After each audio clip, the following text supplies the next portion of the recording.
नमामि बुद्धं गुणसागरन्तं नमामि धम्मं सुगतेन देशितं नमामि संघं मुनिराज सावकं। नमो बुद्धाय, नमो धम्माय, नमो संघाय। श्रद्धालु उपासक उपासिका तथा धर्म प्रेमी महानुभावहरू, आज मिति 2077 असार 2 गते मंगलबार बिहानको 9 बजे हामी सदाझै फेसबुक लाइभबाट धर्म देशना, धर्म कक्षा, धर्म साकच्छा, धर्मको छलफल गर्ने क्रममा आज पनि हामी उपस्थित भइसकेका छौं। एउटा विषयलाई उठाएर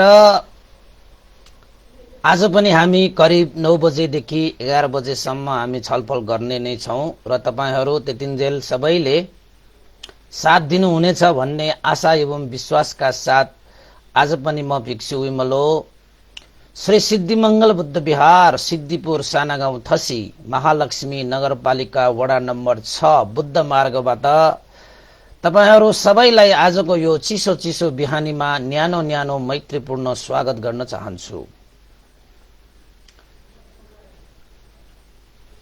त उपासक उपासिका तथा धर्मप्रेमी महानुभावहरू, सदाझै आज हामीले एउटा विषयवस्तु राखेका छौं, सुमन मालाकार कथा देशना भनेर। तपाईहरूले यो सुमन मालाकार कथा देशना तपाईहरूले सुन्नु भइसकेको भए यसबाट अझै तपाईहरूलाई थप स्पष्टता हुने नै छ र सुन्नु भएको छैन भने पनि आज तपाईहरूले सुमन मालाकारको विषयमा जान्नु हुनेछ र सुमन मालाकारले के गरे र सुमन मालाकारको जुन कुशल कर्मको अनुभवले कस्तो आनिसंस पाए भन्ने विषयलाई यो कथाले सायद स्पष्ट पार्ला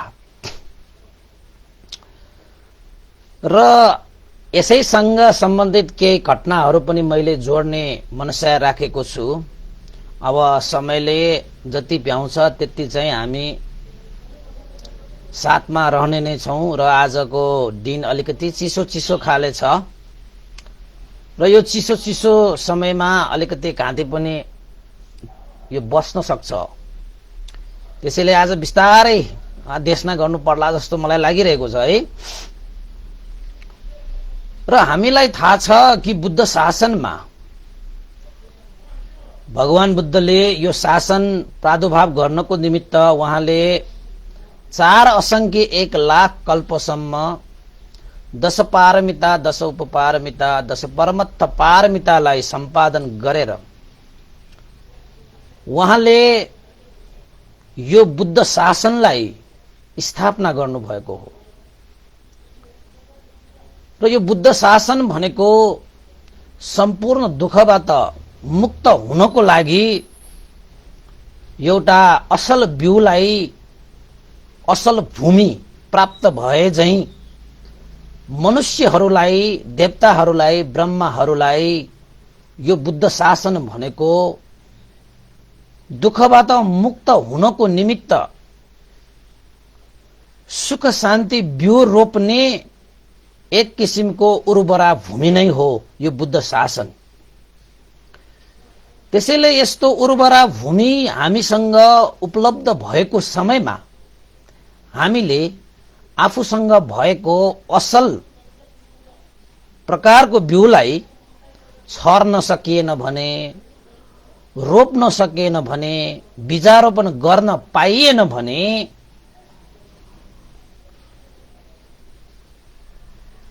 त्यो जस्तो हानि नोक्सानी म अरु देख्दिन। त्यसैले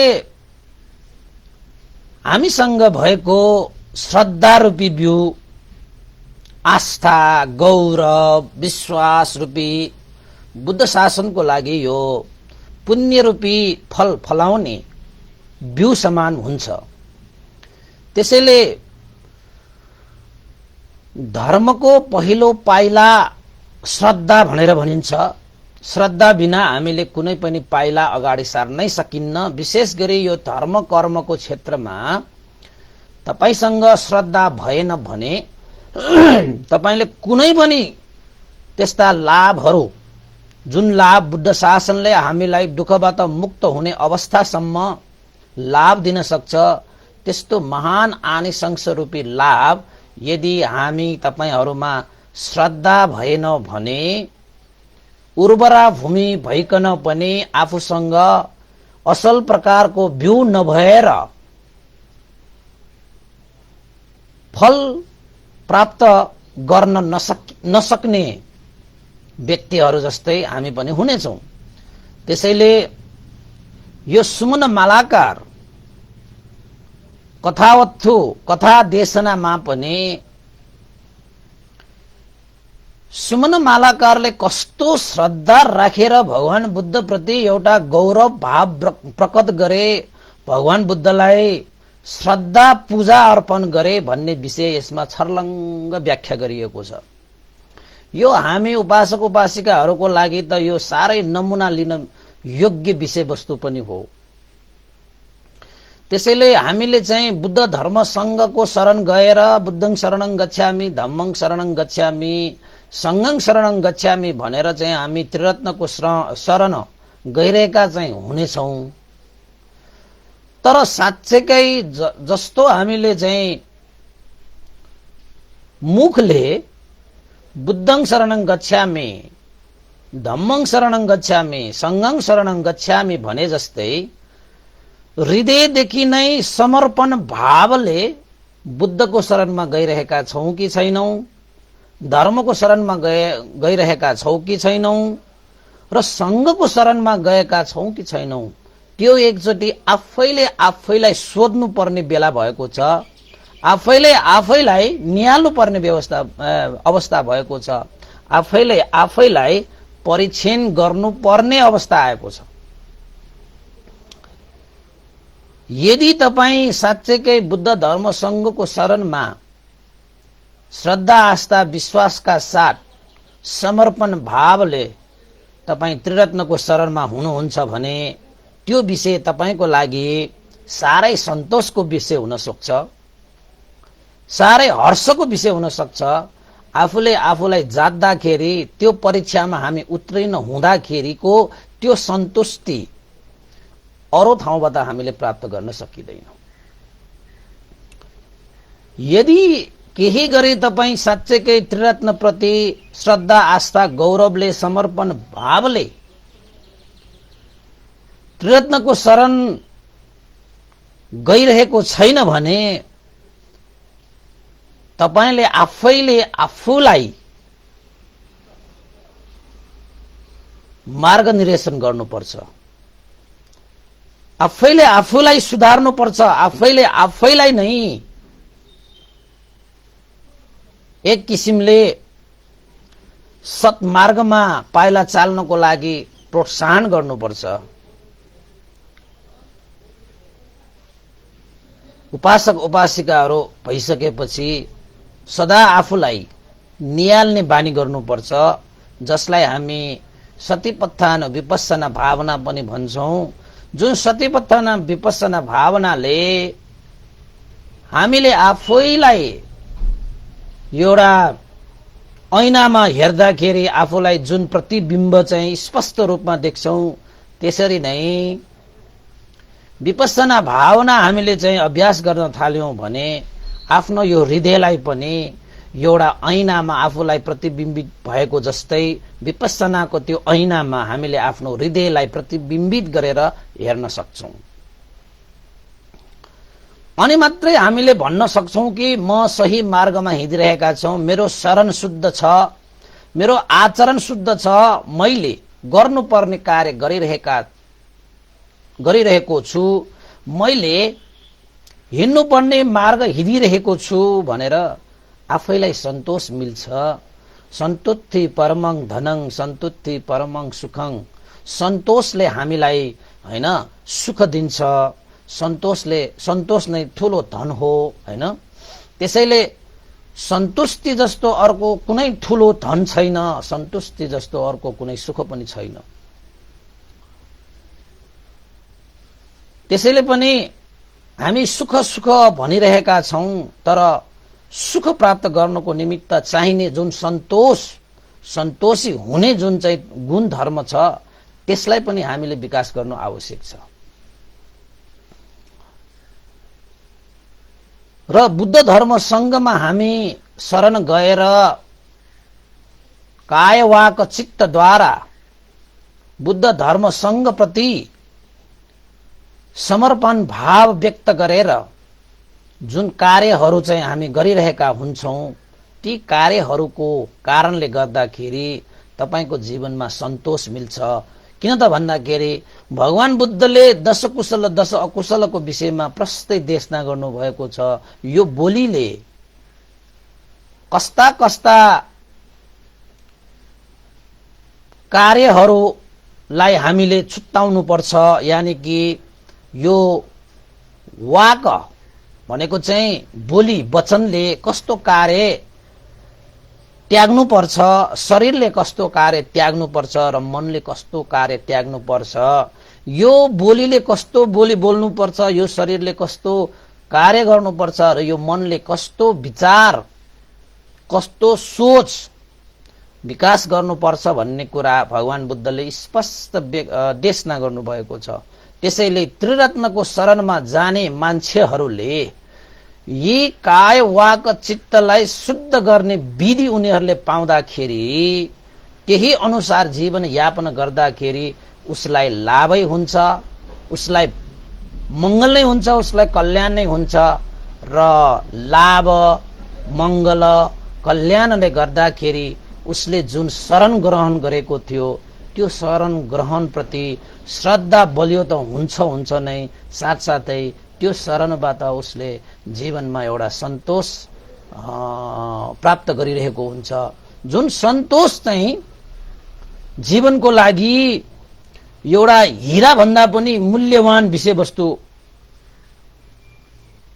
हुन जान्छ। किन त भन्दाखेरि सुख चाहने मान्छेले पहिला आफूलाई सन्तोषी बनाउनु पर्छ, सन्तोष मान्न सिक्नु पर्छ। सन्तोष प्राप्त गर्नको लागि यो लोभ, द्वेष, मोह, मान, अभिमान, घमण्ड, ईर्ष्या, उद्देश्य, कुकुच्चा आदि इत्यादि जीवनलाई फोहोर बनाउने ती तत्त्वहरूलाई हामीले आफ्नो यो हृदयबाट हटाएर यो हृदयलाई परिशुद्ध गर्न सकिन्छ।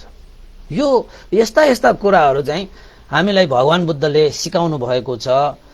जुन कार्यहरूले हामीलाई सन्तोष मिल्छ र गरिरहँदाखेरि मात्र त्यो कार्यबाट हामीलाई सन्तोष मिल्ने होइन कि गरिरहँदाखेरि मात्र त्यो कार्यबाट आफूलाई प्रसन्न मिल्ने होइन कि कार्य गरिसक्दाखेरि पनि धेरै समय बित्दा पनि जुन बेला हामीले त्यो कार्यलाई हामीले सम्झन्छौं, स्मरण गर्छौं, त्यो बेलामा पनि ओहो मैले फलाना समयमा फलाना ठाउँमा ढिस्का ठाउँमा मैले यस्तो कुशल कार्य गरेको थिएँ है भनेर चाहिँ जुन बेला आफ्नो यो मनमा स्मरण हुन्छ, त्यो कार्यलाई सम्झिन्छ, त्यति बेला नै मनमा एउटा चाहिँ प्रीति उत्पन्न हुन्छ, मनमा एउटा सन्तोषले भरिपूर्ण भएर आउँछ। त्यसैले पनि भगवान बुद्धले के भन्नुभएको छ त भन्दाखेरि काय वाक चित्तले त्यस्तो कार्य गर्नु जुन कार्य गर्दाखेरि पनि तपाईहरुलाई चाहिँ गर्नु अगाडि पनि तपाईहरुको मनमा प्रीति उत्पन्न होस्, गरिरहँदाखेरि पनि मनमा प्रीति उत्पन्न होस् र त्यो कार्य सम्पादन गरिसकेपछि पनि भविष्यमा हैन त्यो कार्य सम्झिँदाखेरि स्मरण गर्दाखेरि पनि मनमा प्रीति उत्पन्न होस्, मनमा सन्तोषले ठाउँ लियोस्। त्यस्तो कार्य नगर्नु कि जुन कार्य गर्दाखेरि गर्नु अगाडि पनि हामीलाई चाहिँ एक किसिमले डर त्रास भयले स्थान लिन्छ, गरिरहँदाखेरि पनि त्यस्तो डर त्रास भयले स्थान लिन्छ र पछि सम्झिँदाखेरि पनि आफूलाई पश्चाताप हुन्छ। त्यस्ता कार्यबाट चाहिँ हामी अलग्गिएर यो शरीर वचन मनबाट सदा हामीले चाहिँ मन प्रसन्न हुने सन्तोष मिल्ने खाले कार्य गर्नु पर्छ भनेर भगवान बुद्धले देशना गर्नुभएको छ। जुन कार्य गर्दाखेरि यो लोकको लागि पनि त्यो कार्य जीवन जिउने आधार मिल्छ भने यो लोकबाट हामी परलोक त जानु नै छ। सदाको लागि यहाँ हामी आएका होइनौं, 2-4 दिनको पाहुना जस्तै हो। यो लोकबाट परलोकमा जाँदाखेरि पनि त्यो कार्य परलोकको लागि पनि आधार मिलोस्, भरोसा मिलोस्, त्यस्तो कार्य हामीले सम्पादन गर्न सकौं भनेर भगवान बुद्धले देशना गर्नुभएको छ। र हामी सुखकामी भनेको चाहिँ सुख प्राप्त गर्न चाहने प्राणीहरू, मान्छे हामीलाई दुःख त मन पर्दैन। दुःख आओस् भनेर कसैले कामना पनि गर्दैन, चाहना पनि गर्दैन। सुखै होस्, शान्ति मिलोस्, यो लोकमा मात्र होइन, यदि म जहाँ जुन लोकमा म जन्मिने छु त्यहाँ पनि मेरो लागि सुख नै होस्, शान्ति नै मिलोस् भनेर हामी आशिका गर्ने। यही जुनीको लागि पनि मात्रै पनि हामी सुख चाहने, सुख मात्र आशिका गर्ने होइन, परलोकमा पनि सुख होस् भनेर चाहने हामी मान्छे। त्यसैले त्यस्तो सुखकामी मान्छे हामी। त्यस्ता व्यक्तिले कस्तो कार्य गर्नुपर्छ, त्यस्ता व्यक्तिले कस्तो कार्य गर्नुहुन्न भन्ने विषय भगवान बुद्धले देशना गर्नु भएको छ। अब भन्नुस् त कस्तो कार्य गर्नु पर्यो, हामीले कस्तो कार्य गर्नु पर्यो? अब भर्खरै मैले भने जुन कार्य गर्दाखेरि काय वाक चित्त तीनवटा द्वारबाट कार्य गर्दाखेरि आफूलाई प्रीति उत्पन्न होस्, सन्तोष मिलोस् र भविष्यमा पनि त्यो कार्य सम्झिँदाखेरि सन्तोष मिलोस्, प्रीति नै उत्पन्न होस्, त्यस्तो कार्यलाई हामीले छाड्नुपर्छ। जुन कार्य गर्दाखेरि डर त्रास भयले चाहिँ बास गरोस् र जुन समयमा त्यो कार्य सम्झिँदाखेरि पनि हाम्रो यो मनमा डर त्रास भयले चाहिँ सताउँछ भने त्यस्तो कार्यबाट वञ्चित हुनु नै उत्तम हो, मंगल हो, कल्याण हो भनेर भगवान बुद्धले देशना गर्नु भएको छ। र त्यस्तो कार्य भनेको यो लोकको लागि मात्रै होइन, परलोकको लागि पनि आधार मिल्छ, भरोसा मिल्छ। र उपासक उपासिकाहरूले पनि यो कुरालाई जानेर तपाईहरूको शरीर वचन मन काय वाक चित्तले त्यस्ता प्रीति उत्पन्न हुने सन्तोष मिल्ने खाले कार्य गर्नुहोला र त्यो कार्य सम्झिँदाखेरि पश्चाताप हुने खाले कार्य कहिले पनि नगर्नुहोला र त्यस्ता कार्यलाई चाहिँ आजैदेखि अहिलेदेखि त्यागिदिनु होला भनेर चाहिँ आजको यो कथाले यही कुराहरू चाहिँ सिकाउने भएको कारणले गर्दाखेरि यो कुरालाई मैले यहाँ अलिकति भूमिका बाँडेको मात्रै हो। आजको यो कथा धेरै लामो छैन, सानो छ तर श्रद्धाले भरिपूर्ण कथा छ र श्रद्धावान व्यक्तिहरूले साँच्चै बुद्ध धर्म संघको सत्संगत गर्न पाए भने, बुद्ध धर्म संघको आदर गौरव र पूजा अर्चना गर्न पायो भने श्रद्धावान व्यक्तिले महान आनिसंस फल प्राप्त गर्न पनि सक्छ। र कोही मान्छे अब तपाईसँग यदि कुनै अब बुद्ध धर्म संघ प्रति त्यस्तो श्रद्धा छैन भने मात्र हामी मुखैले बुद्धं शरणं गच्छामि भनेर हामी चाहिँ शरण गइरहेका हुन्छौं हैन। भित्री हृदयदेखि चाहिँ हामीले चाहिँ आफ्नो मनको आँखाले बुद्ध धर्मलाई संघलाई हामीले देख्न सकेन भने त्यो फगत त्यो मुखे श्रद्धाले मात्रै बुद्धलाई हामीले चिन्न सक्दैनौं, धर्मलाई हामीले चिन्न सक्दैनौं र संघलाई पनि हामीले चिन्न सक्दैनौं। श्रद्धा बलियो भयो भने चाहिँ, श्रद्धा विशाल भयो भने चाहिँ तपाईले भगवान बुद्ध धर्म संघको एक पल्टको सत्संगतले नै तपाईको जीवनलाई आधार मिल्ने किसिमले, भर मिल्ने किसिमले तपाईको जीवनलाई अर्थ तुल्य बनाउनको निमित्त त्यो एक क्षणको सत्सङ्गत पनि पर्याप्त हुन्छ भने श्रद्धा नै छैन भने तपाईले चाहिँ अब बुद्ध धर्म संघको शरण मात्र त के भगवान बुद्ध नै तपाईको सामुन्ने आएर तपाईलाई उपकार गर्न आउँदाखेरि पनि यदि तपाईसँग त्यस्तो कुनै चाहिँ बुद्ध धर्म संघ प्रति श्रद्धा तपाईसँग चाहिँ बिउ भएन भने जस्तो सुकै उर्वरा भूमि तपाईको सामुन्ने आए पनि तपाईले चाहिँ अब बीजारोपण गर्न सक्नुहुन्न। त्यसैले हामीले दुईटै किसिमको आवश्यक हुन्छ, असल बिउ पनि आवश्यक हुन्छ, असल भूमि पनि आवश्यक हुन्छ। असल बिउ भनेको चाहिँ सम्यक श्रद्धा, असल भूमि भनेको त्रिरत्न, सम्यक सम्बुद्ध बुद्ध, त्यसपछि उहाँले देशना गर्नुभएको पनि सम्यक धर्म नै हुन्छ, उहाँको श्रावकहरू पनि सम्यक श्रावक नै हुन्छ। त्यसैले तपाईले चाहिँ बिउ र भूमि दुईटै राम्रो भयो, उपलब्ध भयो भने चाहिँ तपाईले जस्तो सुकै बिउ रोप्नुहुन्छ त्यस्तै तपाईले फल फलाउन सक्नुहुन्छ।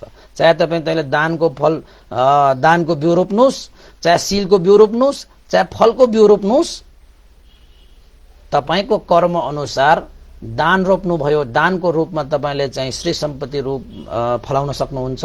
सील पालन गरेर सील रोप्नु भयो भने तपाईले हिष्टपुष्ट अंग प्रत्यंग पुरा भएको चाहिँ यो चाहिँ शरीर हैन तपाईले चाहिँ प्राप्त गर्नुहुन्छ। तपाईले ध्यान रूपी बिउ रोप्नु भयो भने तपाईले मन मस्तिष्क तपाईले चाहिँ हिष्टपुष्ट मन मस्तिष्क बलियो हैन टीखो ज्ञान बुद्धिले भरिएको मन मस्तिष्क तपाईले पाउनुहुन्छ। त्यसैले दान रूपी शील रूपी र भावना रूपी बिउलाई भगवान बुद्ध धर्म संघ त्रिरत्नको यो बुद्ध शासनमा हामीले रोप्ने हो कि। बुद्ध शासन भनेको उर्वरा भूमि। त्यसैले अहिले बुद्ध शासन भएको बेलामा हामीले त्यो बिउ रोपेर जान सकिएन भने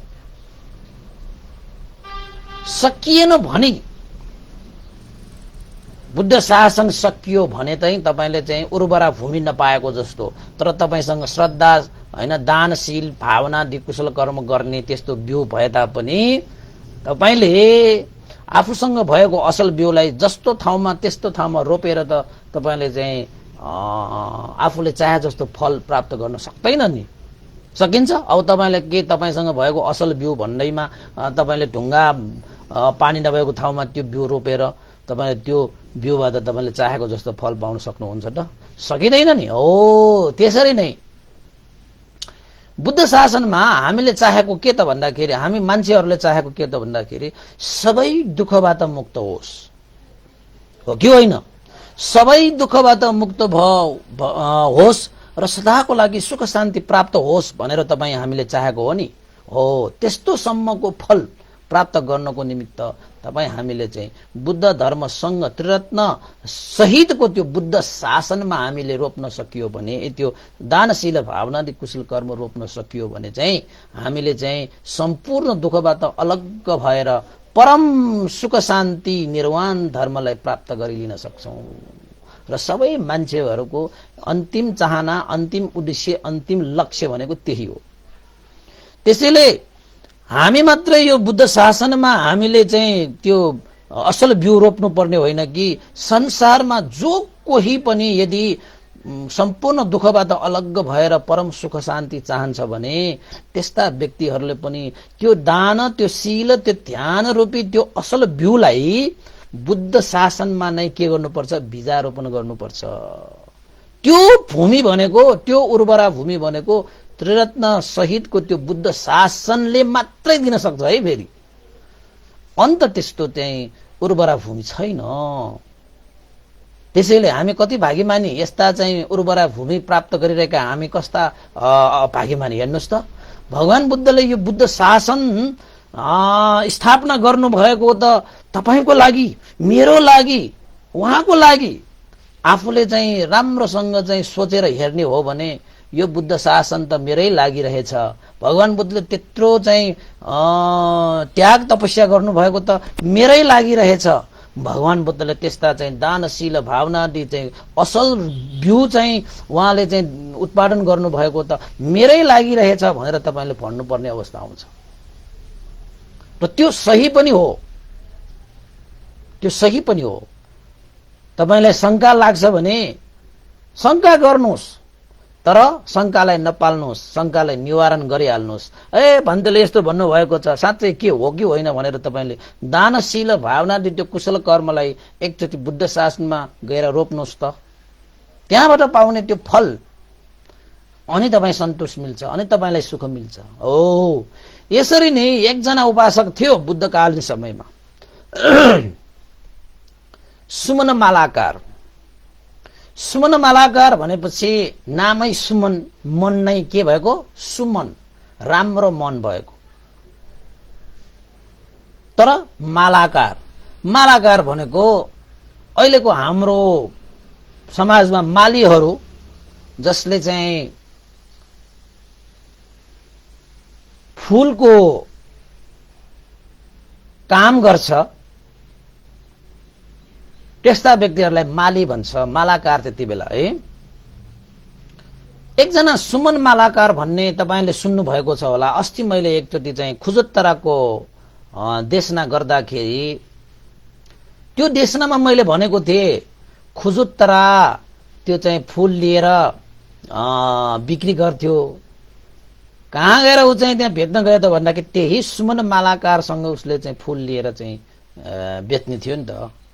त्यही सुमन मालाकारले भगवान बुद्धलाई चाहिँ घरमा भोजन बोलाइराख्दाखेरि खुजुत्राले पनि अब देशना सुन्न पाएको र त्यही देशनाबाट खुजुत्राले पनि श्रोतापन्न फलमा प्रतिष्ठित भएर गएकी हो त्यो खुजुत्रा भन्ने हो, त्यही सुमन मालाकार। बुद्धकालीन समयमा एकजना सुमन मालाकारले दिनहुँ अब उसको काम नै अब आफ्नो काम हुन्छ। मालाकार भनेपछि तपाईले चाहिँ अब फूलको काम गर्ने व्यक्तिहरू जसले चाहिँ दिनहुँ चाहिँ राजालाई फूल चढाउन जान्थ्यो। त्यति बेलाको त्यो राजगृह नगरमा बिम्बिसार राजा थियो। बिम्बिसार राजालाई यो सुमन मालाकारले हरेक दिन फूल लिएर जान्थ्यो। 8 मुठा हैन, 8 मुठा फूलहरू लिएर बिम्बिसार राजाकोमा हाजिर हुन्थ्यो र एक मुठाको 1 कासार्पणको रूपले 8 कासार्पणको व्यापार गरेर आफ्नो जीविका चलाइरहेको थियो। र यसरी सुमन मालाकार हरेक दिन मालीको रूपमा त्यसरी काम गर्दै जाँदाखेरि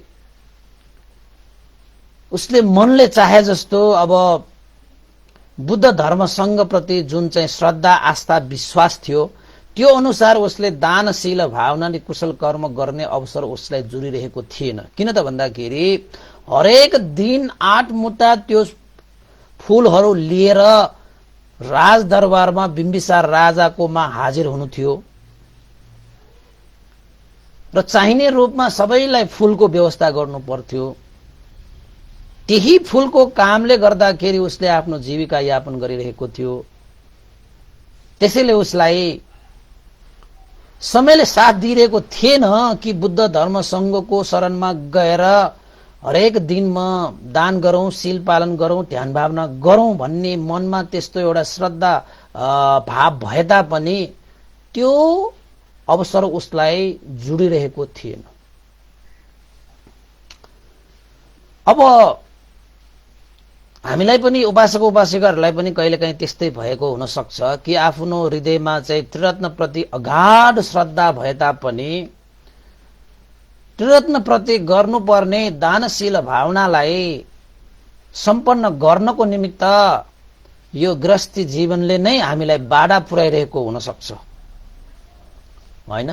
तर हामीले चाहिँ श्रद्धालाई चाहिँ मर्न दिनुहुन्न। यद्यपि हामीले दान गर्न पाइरहेका छैनौं भने पनि, शील पालन गर्न पाइरहेका छैनौं भने पनि, ध्यान भावना गर्न पाइरहेका छैनौं भने पनि यो श्रद्धालाई चाहिँ हामीले मर्न दिनुहुन्न। किन त भन्दाखेरि श्रद्धा भनेको बिउ हो। बिउलाई त हामीले जुन बेला उर्वरा भूमि हाम्रो सामुन्ने आइपुग्छ त्यही बेला हामीले चाहिँ त्यो बीजारोपण गरेर चाहिने फल हामीले फलाउन सकिन्छ।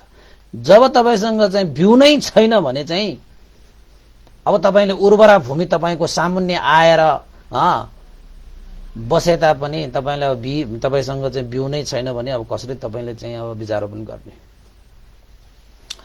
त्यसैले श्रद्धालाई चाहिँ हामीले चाहिँ जीवित राखिरहनुपर्छ, जुनसुकै समयमा पनि, जुनसुकै समयमा पनि, होइन? यो सुमन मालाकारले चाहिँ त्रिरत्नप्रति त्यस्तो एउटा श्रद्धा चाहिँ जीवितमा नै राखेको थियो। यद्यपि उसले दानशील भावनाले कुशल कर्मलाई सम्पादन गर्ने उसँग अवसरहरू थिएन। एक दिनको समय हो, भगवान बुद्ध सहित भिक्षु महासंघ राजगृहमा भिक्षाटन आउनुभयो। बिहान बिहानै यस्तो एउटा तेज फैलाएर 6 वर्ण रश्मि भनिन्छ त्यसलाई, 6 रश्मि फैलाएर भगवान बुद्ध अगाडि बस्नु भएर भिक्षु महासंघलाई एउटा चाहिँ लस्कर राखेर नगरमा भिक्षाटनको रूपमा आउँदाखेरि कोही पनि मान्छेले भगवान बुद्धलाई दर्शन गर्नको लागि कोही पनि मान्छेले चाहिँ छुट्याएको थिएन रे, छुटाएको थिएन रे। सबै मान्छे भगवान बुद्धको त्यो 6 वर्ण रश्मि देखेर चाहिँ आश्चर्यचकित भएर श्रद्धा विभोर भएर भगवान बुद्धको जय जयकार जय जयकार जय जयकार गरेर त्यो नगरमा बच्चादेखि बुढासम्मले पनि भगवान बुद्धलाई भिक्षाटन दिनको निमित्त चाहिँ बाहिर आएको थियो रे। त्यस्तो एउटा प्रभावशाली रश्मिहरू चाहिँ फिजाएर भगवान बुद्ध चाहिँ राजगृह नगरमा भिक्षाटन आउनु भएको। त्यस्तो एउटा दृश्य देख्दाखेरि मनमा कति हर्ष होला, कति प्रीति उत्पन्न भयो होला। त्यस्ता व्यक्तिको पात्रमा, त्यस्ता महासंघहरूको पात्रमा चाहिँ आफूले रगत पसिना बगाएर होइन मेहनतले कमाइरहेको त्यो चिजलाई भगवान बुद्धको संघ, बुद्ध र संघप्रति चाहिँ श्रद्धा आस्था गौरव राखेर त्यो दान गर्न पाउँदाखेरि कति सन्तोष मिल्यो होला। ओहो, हामीले आफ्नो जीवनको आधार, जीवनको भरोसा यो लोक र परलोकको निमित्त आधार रूपी हामीले बीजारोपण गर्न पाए भनेर त्यहाँ दानको महिमा बुझ्ने ती व्यक्तिहरूले चाहिँ श्रद्धा आस्था गौरव राखेर भिक्षु महासंघ, बुद्ध प्रमुख भिक्षु महासंघलाई दान प्रदान गरेका थिए राजगृह नगरमा है।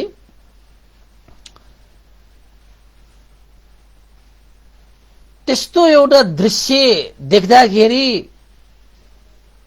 मान्छे मात्र होइन, तपाईको ब्रह्मा, देवता र ब्रह्माहरू पनि नतमस्त भएर शिर निहुराएर त्यो दृश्य हेर्नलाई लालायित हुन्छ रे। भगवान बुद्ध त्यसरी आउनुहुन्थ्यो अरे। ल हेर्नुहोस् त, अहिले हाम्रो सामुन्ने भगवान बुद्ध आयो भने अब तपाईहरूलाई चाहिँ अब भिक्षु एकजना मात्र त तपाईहरूको सामुन्ने आउँदाखेरि कति हर्ष हुन्छ भन्दाखेरि अब भगवान बुद्ध प्रमुख होइन, 6 वर्ण रश्मि, 6 वर्ण रश्मि भनेको थाहा छ, त्यसलाई आवासरा रश्मि भन्छ। अहिले तपाईहरूको चाहिँ यो छन्दा छ नि, हाम्रो बौद्ध छन्दा भनेर भगवान बुद्धको छन्दा बनाइरहेको छ नि, त्यसमा के रङ हुन्छ थाहा छ नि तपाईलाई, होइन? सेतो हुन्छ, नीलो हुन्छ, खैरो हुन्छ, पहेँलो हुन्छ, अनि त्यो खरानी कलरको हुन्छ, रातो हुन्छ, होइन? हो, त्यो कलरहरू 6 वर्ण रश्मि फिजाएर चाहिँ भगवान बुद्धले चाहिँ त्यो नगरै, सबै नगर नै ज्वज्वल्यमान बनाएर त्यहाँ भगवान बुद्ध भिक्षाटन आउनु भएको। त्यही समयमा यो श्रद्धाले युक्त भएको त्यो सुमन मालाकार पनि अब दिनहुँ जस्तो राजालाई उसले 8 मुठी होइन फूल राजदरबारमा लिएर जानु पर्थ्यो, जुन कार्यले उसको जीविका चलिरहेको थियो। त्यो दिनमा चाहिँ ठिक्क सुमन मालाकारले बिम्बिसार राजालाई चढाउनको निमित्त सुमन मालाकारले पनि अब 8 मुठी चाहिँ फूलहरू लिएर त्यही राजगृह नगरमा आइरहेको। त्यो फूलहरू चाहिँ अब जम्मा पारेर अब आफ्नो फूलहरू लिने ठाउँ होला नि त, अब बगैँचा होला, फूलबारी होला, होइन? त्यो ठाउँमा त लिएर पहिला घरमा आउँथ्यो त्यो, अनि घरमा चाहिँ आएर अब खानपान गरेर के चाहिने त्यो सबै गरेर अनि दरबारमा जान्थ्यो। त्यो दिन चाहिँ त्यो सुमन मालाकार ठिक्क त्यो राजगृहबाट नगरबाट आउँदाखेरि त राजगृह नगरमा त भगवान बुद्धको जय जयकार जय जयकार, सारा मान्छे हर्षो उल्लासका साथ चाहिँ भगवान बुद्धलाई भिक्षा दिनको लागि चाहिँ एकदम आतुर भइरहेको। सुमन मालाकारले पनि फूल लिएर आइरहेको ठ्याक्कै भगवान बुद्धलाई देख्नुभयो। भगवान बुद्धलाई देखेपछि त अब साँच्चैकै अब भगवान बुद्धलाई भेट्न जाने अवसर पनि थिएन उसलाई। भगवान बुद्धको शरणमा गएर दानशील भावना गर्ने पनि अवसर थिएन उसलाई। तर एक दिन चाहिँ अब राजगृह नगरमा त्यसरी भेट्दाखेरि त भगवान बुद्धलाई देखेपछि जुन बेला भगवान बुद्धले 6 रश्मि फैलाएर भिक्षाटन आइरहनु भएको, सुमन मालाकारले भगवान बुद्धलाई दर्शन गर्ने बित्तिकै भगवान बुद्धको त्यो चाहिँ जुन चाहिँ यशकृति देख्दाखेरि, जुन चाहिँ जजल्यमान 6 रश्मि देखेर उहाँको त्यो चाहिँ सुमन मालाकारको मनमा यति प्रीति उत्पन्न भयो, आहा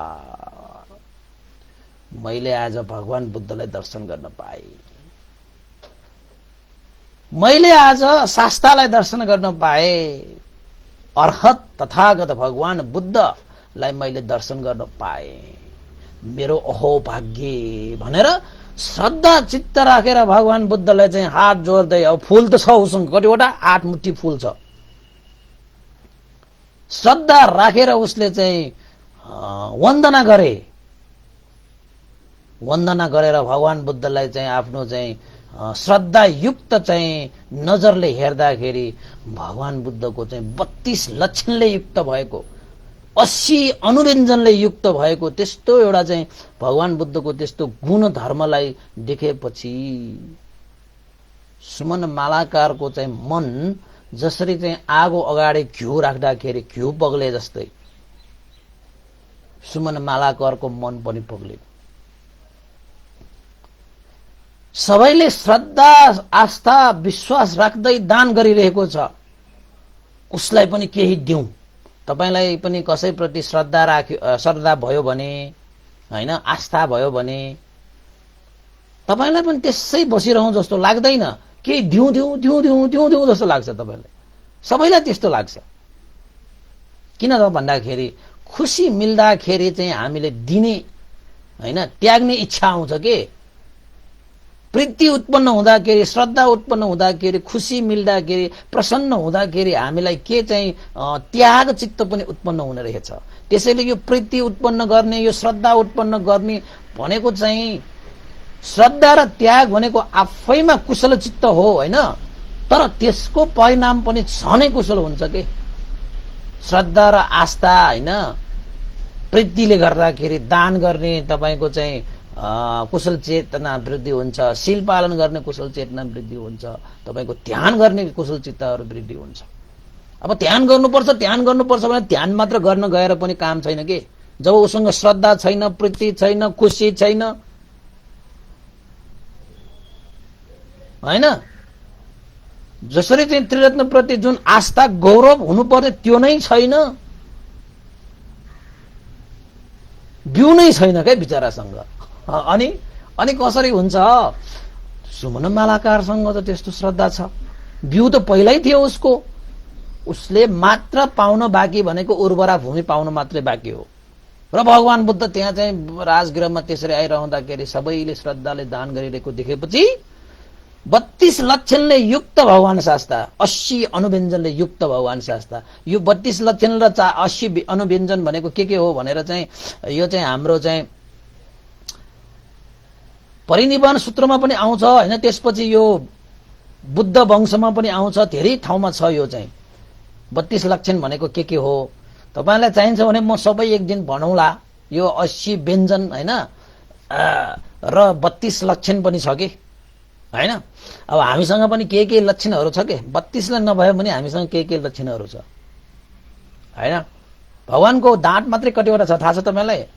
मेरो पनि करेक्ट त्यतिवटा नै हुन लागिसक्यो भगवानको त कहिलेकाहीँ हुन सक्छ के कसैसँग हैन। त्यसरी चाहिँ प्रभावशाली व्यक्ति त्यहाँ चाहिँ भएपछि, श्रद्धायुक्त भइसकेपछि सुमन मालीले पनि के मनमा आयो त भन्दाखेरि यस्तो भगवान बुद्ध चाहिँ सामान्य मैले चाहिँ पाउँदाखेरि पनि बच्चादेखि बुढासम्मले चाहिँ यस्तो जय जयकार गर्दै मन प्रसन्न गर्दै आफ्नो जीवनको लागि आधार मिल्ने दान सम्पादन गरिरहेको छ। मैले पनि दान सम्पादन गर्नु पर्थ्यो, अहिले मसँग केही छैन बा दान गर्नको लागि। कस्तो समयमा मैले भगवान बुद्धलाई यस्तो चाहिँ नगरमा भेटे बाबा भनेर विचार गरिरहेको थियो।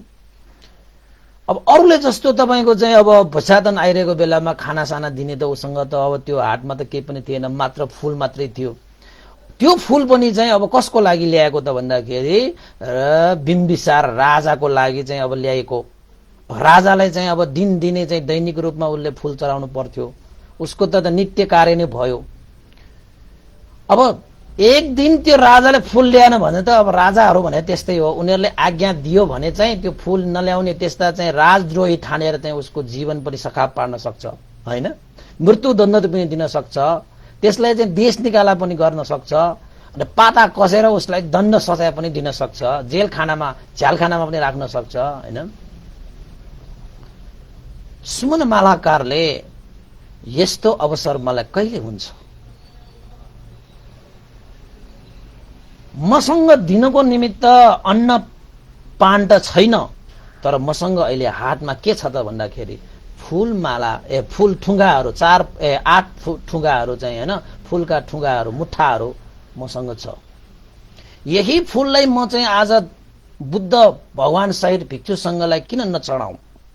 बुद्धलाई आज म यो चाहिँ आथै फूलका ठुङ्गाहरूलाई म चढाउँछु भनेर विचार गरे। त्यसरी विचार आउँदाखेरि अर्को मनले चाहिँ सुमन मालाकारलाई के भन्छ त भन्दाखेरि, हे सुमन मालाकार, तिमीले यो जुन फूलका 8 ठुङ्गाहरू ल्याएका छौ नि, त्यो भनेको चाहिँ बिम्बिसार राजाले तिमीले चाहिँ ल्याएको फूलहरू हो। यदि तिमीले बिम्बिसार राजालाई आज त्यो फूलका ठुङ्गाहरू चाहिँ लिएर जान सकेन भने तिम्रो जीवनलाई आघात हुन सक्छ, तिम्रो जीवन विनाश हुन सक्छ। तिमीलाई राजाले जीवनभर तिमीलाई दण्ड सजाय पनि दिन सक्छ, तिमीलाई राजाले मृत्युदण्ड पनि दिन सक्छ। राज अविज्ञा गरेको कारणले गर्दाखेरि तिमीलाई देश पनि निकाला गर्न सक्छ है भनेर एउटा मनले चाहिँ सुमन मालाकारलाई चाहिँ अब तर्साउँथ्यो कि। अनि एउटा मनले चाहिँ के भन्छ त भन्दाखेरि, हे सुमन मालाकार, तिम्रो अगाडि साक्षात भगवान शास्ता अगाडि हुनुहुन्छ। यो समयमा तिमीले भगवान बुद्धलाई श्रद्धा आस्था गौरव राखेर यो फूल भए पनि चढाउनु पर्छ। सारा नगरवासीहरूले चाहिँ जय जयकार गर्दै बालकदेखि वृद्धसम्म पनि भगवान बुद्धको पाउमा वन्दना गरेर चाहिँ भिक्षाटन गरिरहेको छ। तिमीले यो फूल भए पनि भगवान बुद्धलाई चढाउनु पर्छ भनेर चाहिँ आफैमै दुईटा मनले चाहिँ द्वन्द भइरहेको कि, आन्तरिक द्वन्द भन्छ नि यो चाहिँ, हैन? सुमन मालाकारलाई त यो गरौं कि त्यो गरौं, यो गरौं कि त्यो गरौं। फूल चढाउँ भने आफ्नो ज्यानै जान सक्ने त्यहाँ भएछ, देशै निकाला गर्ने भएछ, राजदण्डको भागी हुनुपर्ने भएछ। अब नगरौं भने भगवान बुद्ध 32 लक्षणले युक्त 80 व्यञ्जनले युक्त 6 रश्मि फैलाएर राजगृह नगरमा त्यसरी आइरहनु भएको छ, पालिरहनु भएको छ। त्यो दृश्य देख्दाखेरि मन विभोर भएको छ, केही दिउँ जस्तो। एकछिन त चाहिँ सुमन मालाकारको चाहिँ यो मनमा द्वन्द भयो, र अन्तमा सुमन मालाकारले त्यो द्वन्द्वलाई जिते। कसरी जिते त भन्दाखेरि, आज मेरो लागि यो ठुलो अवसर हो, मेरो मनमा पनि श्रद्धा विभोर छ, र भगवान बुद्ध जस्तो उर्वरा भूमि, पुण्य रूपी भूमि, सुख रूपी भूमि आज मैले प्राप्त गरिरहेका छौं भने मैले मेरो ज्यानै किन नजाओस्, मलाई राजाले देशै निकाला किन नगरोस्, मलाई राजदण्डको भागीदार म भए होस्, तर आज म यो फूललाई भगवान बुद्धलाई नै चढाउँछु। यो 8 ठुङ्गा भगवान बुद्धलाई नै म चढाउँछु। कसरी मन उसले जितेको त भन्दाखेरि राजालाई मैले यो फूल चढाए भने चाहिँ राजाले मलाई यो जन्मको लागि मात्रै सुख दिनको निमित्त, भौतिक रूपी सुख दिनको निमित्त मात्रै मलाई केही भौतिक सम्पत्ति मात्र दिन सक्छ। यदि मैले यो फूल भगवान बुद्धलाई चढाएँ भने भगवान बुद्धलाई चढाएको अनुसार मैले यो लोक र परलोकको लागि, जन्म जन्मान्तरको लागि आधार मिल्ने सम्पत्ति मैले प्राप्त गर्न सक्छु। यो अवसर मलाई आएको छ भने म यो अवसरलाई किन सदुपयोग नगरौं? राजाले मलाई मेरो ज्यान लिन्छ भने एकै जन्म मेरो ज्यान गएको जाओस्, तर भगवान बुद्धलाई चाहिँ मैले चाहिँ यो फूल चढाएँ भने जन्म जन्मान्तर मैले चाहिँ त्यस्ता सुखमय शान्तिमय जीवन मैले पाउने छु। राजाले मलाई चाहिँ देश निकाला गरे पनि मलाई केही चाहिँ दुःख हुने छैन, मलाई सन्तोष नै मिल्नेछ कि मैले चाहिँ यो एउटा जुनी त्यागेर मैले चाहिँ जन्म जन्मान्तरसम्म मैले आफ्नो जीवनको आधार भरोसा मैले प्राप्त गरेँ भन्ने मैले ठान्ने छु। त्यसैले चाहे रात दण्ड नै मिलोस्, चाहे मेरो ज्यान नै जाओस्, चाहे म देश निकाला नै होस्, तर मैले आज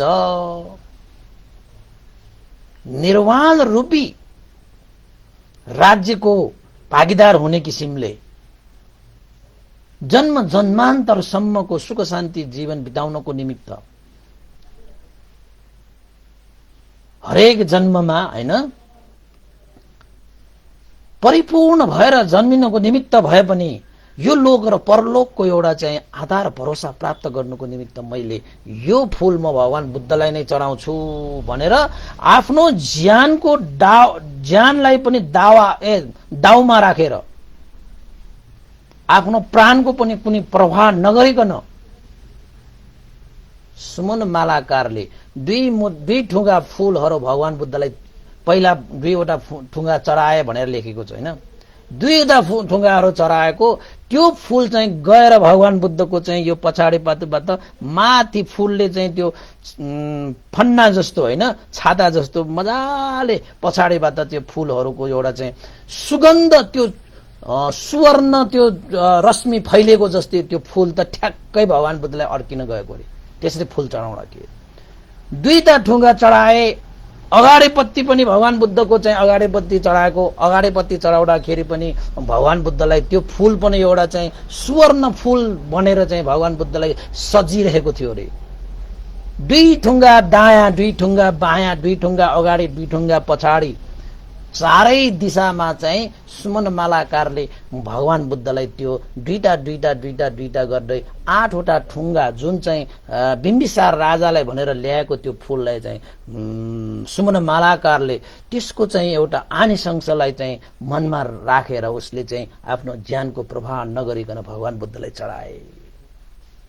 जाओस्, मेरो जिन्दगी गए पनि जाओस्, देश निकाला गरे पनि गरोस्, मलाई रात दण्ड दिए पनि दियोस्, ठिकै छ, म स्वीकारौँला, तर यस्तो महान आनिशंस म आज चाहिँ चुकाउन चाहन्न म, र मलाई सन्तोष नै मिल्नेछ। जस्तो राजाले जुनसुकै दण्ड दिए पनि मलाई सन्तोष नै मिल्नेछ कि आज मैले भगवान बुद्धलाई मैले फूल चढाउन पाएँ भनेर हर्ष। उसलाई ज्यानको प्रभाव छैन, मारोस्, देश निकाला गरोस्, केही छैन। त्यस्तो श्रद्धा हेर्नुहोस् त। सुमन मालाकारले चाहिँ त्यो फूल चाहिँ भगवान बुद्धलाई चढाइसकेपछि उसको मनमा 5 प्रकारको त्यो प्रीतिहरू उत्पन्न भयो रे बाबा।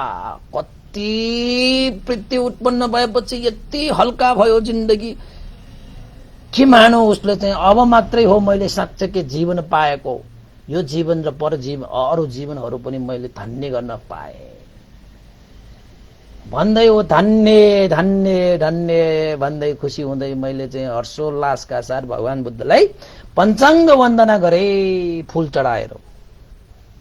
भगवान बुद्धको चारै दिशामा त्यो सुमन मालाकारको त्यो फूल चाहिँ सुवर्ण फूल बनेर चाहिँ एक किसिमको कवच जस्तै चारैतिर चाहिँ भगवान बुद्धको जिउमा चाहिँ त्यो फूलहरू चाहिँ अब फुलिरहेको के उसको श्रद्धाको कारणले गर्दाखेरि। अनि त्यसपछि सुमन मालाकार त्यो हर्ष बोकेर, त्यो प्रीति बोकेर घरमा गएछ। साह्रै सन्तोष नि उसलाई, साह्रै खुसी नि। अब चाहिँ आफ्नै श्रीमतीलाई पनि मैले यस्तो खुसी कार्य गरेँ, महान कार्य गरेँ, साधो अनुमोदन गर्ला मेरो श्रीमतीले भनेर चाहिँ खुसी व्यक्त गर्नको निमित्त घरमा जाँदाखेरि श्रीमतीले के भन्छ त भन्दाखेरि, खोइ फूलका थुगाहरू खोइ, बिम्बिसार राजालाई दैनिक रूपमा पुर्याउन जानु पर्थ्यो, खोइ आज त फूल लिएर जानु पर्दैन, कहाँ गयो आजको फूल भनेर सोद्धाखेरि सुमन मालाकारले के भने त भन्दाखेरि, हे भार्या, भार्या भनेको श्रीमती, मैले आज राजगृह नगरमा भगवान बुद्धको दर्शन पाएँ। 6 रश्मि फिजाएर 32 लक्षणले युक्त 80 व्यञ्जनले युक्त भगवान बुद्धको दर्शन पाएपछि मैले आफ्नो मनलाई यति प्रसन्न पारे, यति श्रद्धा विभोर भयो। नगरमा बालकदेखि वृद्धसम्म पनि भगवान बुद्धको दर्शन पाएर जय जयकार गरेर सिंहनाद भन्छ के त्यसलाई धर्मको भाषाबाट, भगवान बुद्ध प्रति त्यस्तो श्रद्धा आस्था देखेर मैले पनि मनमा श्रद्धा व्यक्त गरेर मैले चाहिँ आजको यो 8 ठुगा फूललाई मैले भगवान बुद्धलाई चढाएर आएँ भनेर भनेपछि त भार्या उसको श्रीमती चाहिँले पसिना चुहिएर डरले त्रासले लौ न नि यो श्रीमानले के गरेछ, बित्यासी पार्यो, अब चाहिँ ज्यानको भय भयो, राजदण्डको भागी हुने भयो, अब यो चाहिँ जीवन प्राणको पनि अब चाहिँ कुनै ठेगान रहेन र अब हामी देशबाट पनि निकाला हुन सक्छ। कस्तो कार्य गरेर आएका छौं बिम्बिसार राजा जस्तो व्यक्तिको लागि भनेर तिमीले चाहिँ लिएर आएको त्यो फूल पनि भगवान बुद्धलाई चढाएछ, अब पर्यो वित्यास, अब जीवनको कुनै भर छैन, तिमीले चाहिँ गर्नै नहुने कार्य गरे भनेर भन्दाखेरि सुमन मालाकारले सोचेको मेरो श्रीमतीले पनि यस्तो कार्यलाई साधु अनुमोदन गरिदिएको भए के हुने थियो भनेको जस्तो लागेर उसले चाहिँ अब श्रीमतीलाई चाहिँ अब घरमा आएर भन्न आएको थियो। तर उसले सोचेको भन्दा ठिक उल्टो पाएपछि सुमन मालाकारले के भने त भन्दाखेरि, भार्या है श्रीमती, त्यस्तो होइन, राजदण्ड दिए पनि भोग्न तयार, प्राण लिए पनि तयार, देश निकाला गए पनि तयार, तर आज मैले चाहिँ भगवान बुद्धलाई त्यस्तो फूल चढाएको हुँदाखेरि मैले त साह्रै सन्तोष लिएको छु है, प्रीति उत्पन्न गरेको छु है, तिमीले पनि साधु अनुमोदन देऊ, पुण्यको भागी तिमी पनि हुनेछौ। यस्तो पुण्य गर्ने अवसर हामीले कहिले पाएको थिएन, आज हामीले त्यो पुण्य गर्न पाएका छौं, खुसी भएर साधु अनुमोदन गर्नु पो पर्छ, तिमीले त वित्यास पर्यो पो भन्दो रहेछ भन्न थाले। अब सुमन मालाकारले त्यस्तो एउटा तर्क दिएपछि श्रीमती चाहिँले श्रीमान सुमन मालाकारलाई सम्झाउन सकेन। यो श्रीमानले अब चाहिँ हाम्रो जिन्दगीलाई वित्यास पार्ने भो, विनाश गर्ने भो, मेरो सन्तानहरू पनि छ, छोराछोरीहरू पनि छ, अब चाहिँ के गर्ने, यो श्रीमानको यो अन्डो भक्तिले गर्दाखेरि अब मेरो जीवन पनि सखाप हुने भो, मेरो सन्तानहरूको पनि जीवन अब सखाप हुने भो भनेर चाहिँ अब श्रीमती चाहिँ डराएर अन्ततः चाहिँ त्यो श्रीमतीले के गर्यो थाहा छ, उसले आफ्नो श्रीमानलाई नै त्यागेर छोडेर भनौं न अहिलेलाई आफ्ना बच्चाहरू लिएर उ कहाँ गयो त भन्दाखेरि राजदरबारमा गए। राजदरबारमा गएर राजालाई के भनेर बिन्ती गरे त भन्दाखेरि, बिम्बिसार राजाले किन आएको, के कारणले आएको भनेर सोद्धाखेरि त्यो सुमन मालाकारको श्रीमतीले के भन्यो त भन्दाखेरि, महाराज मेरो श्रीमानबाट चाहिँ धेरै ठूलो भूल भएछ,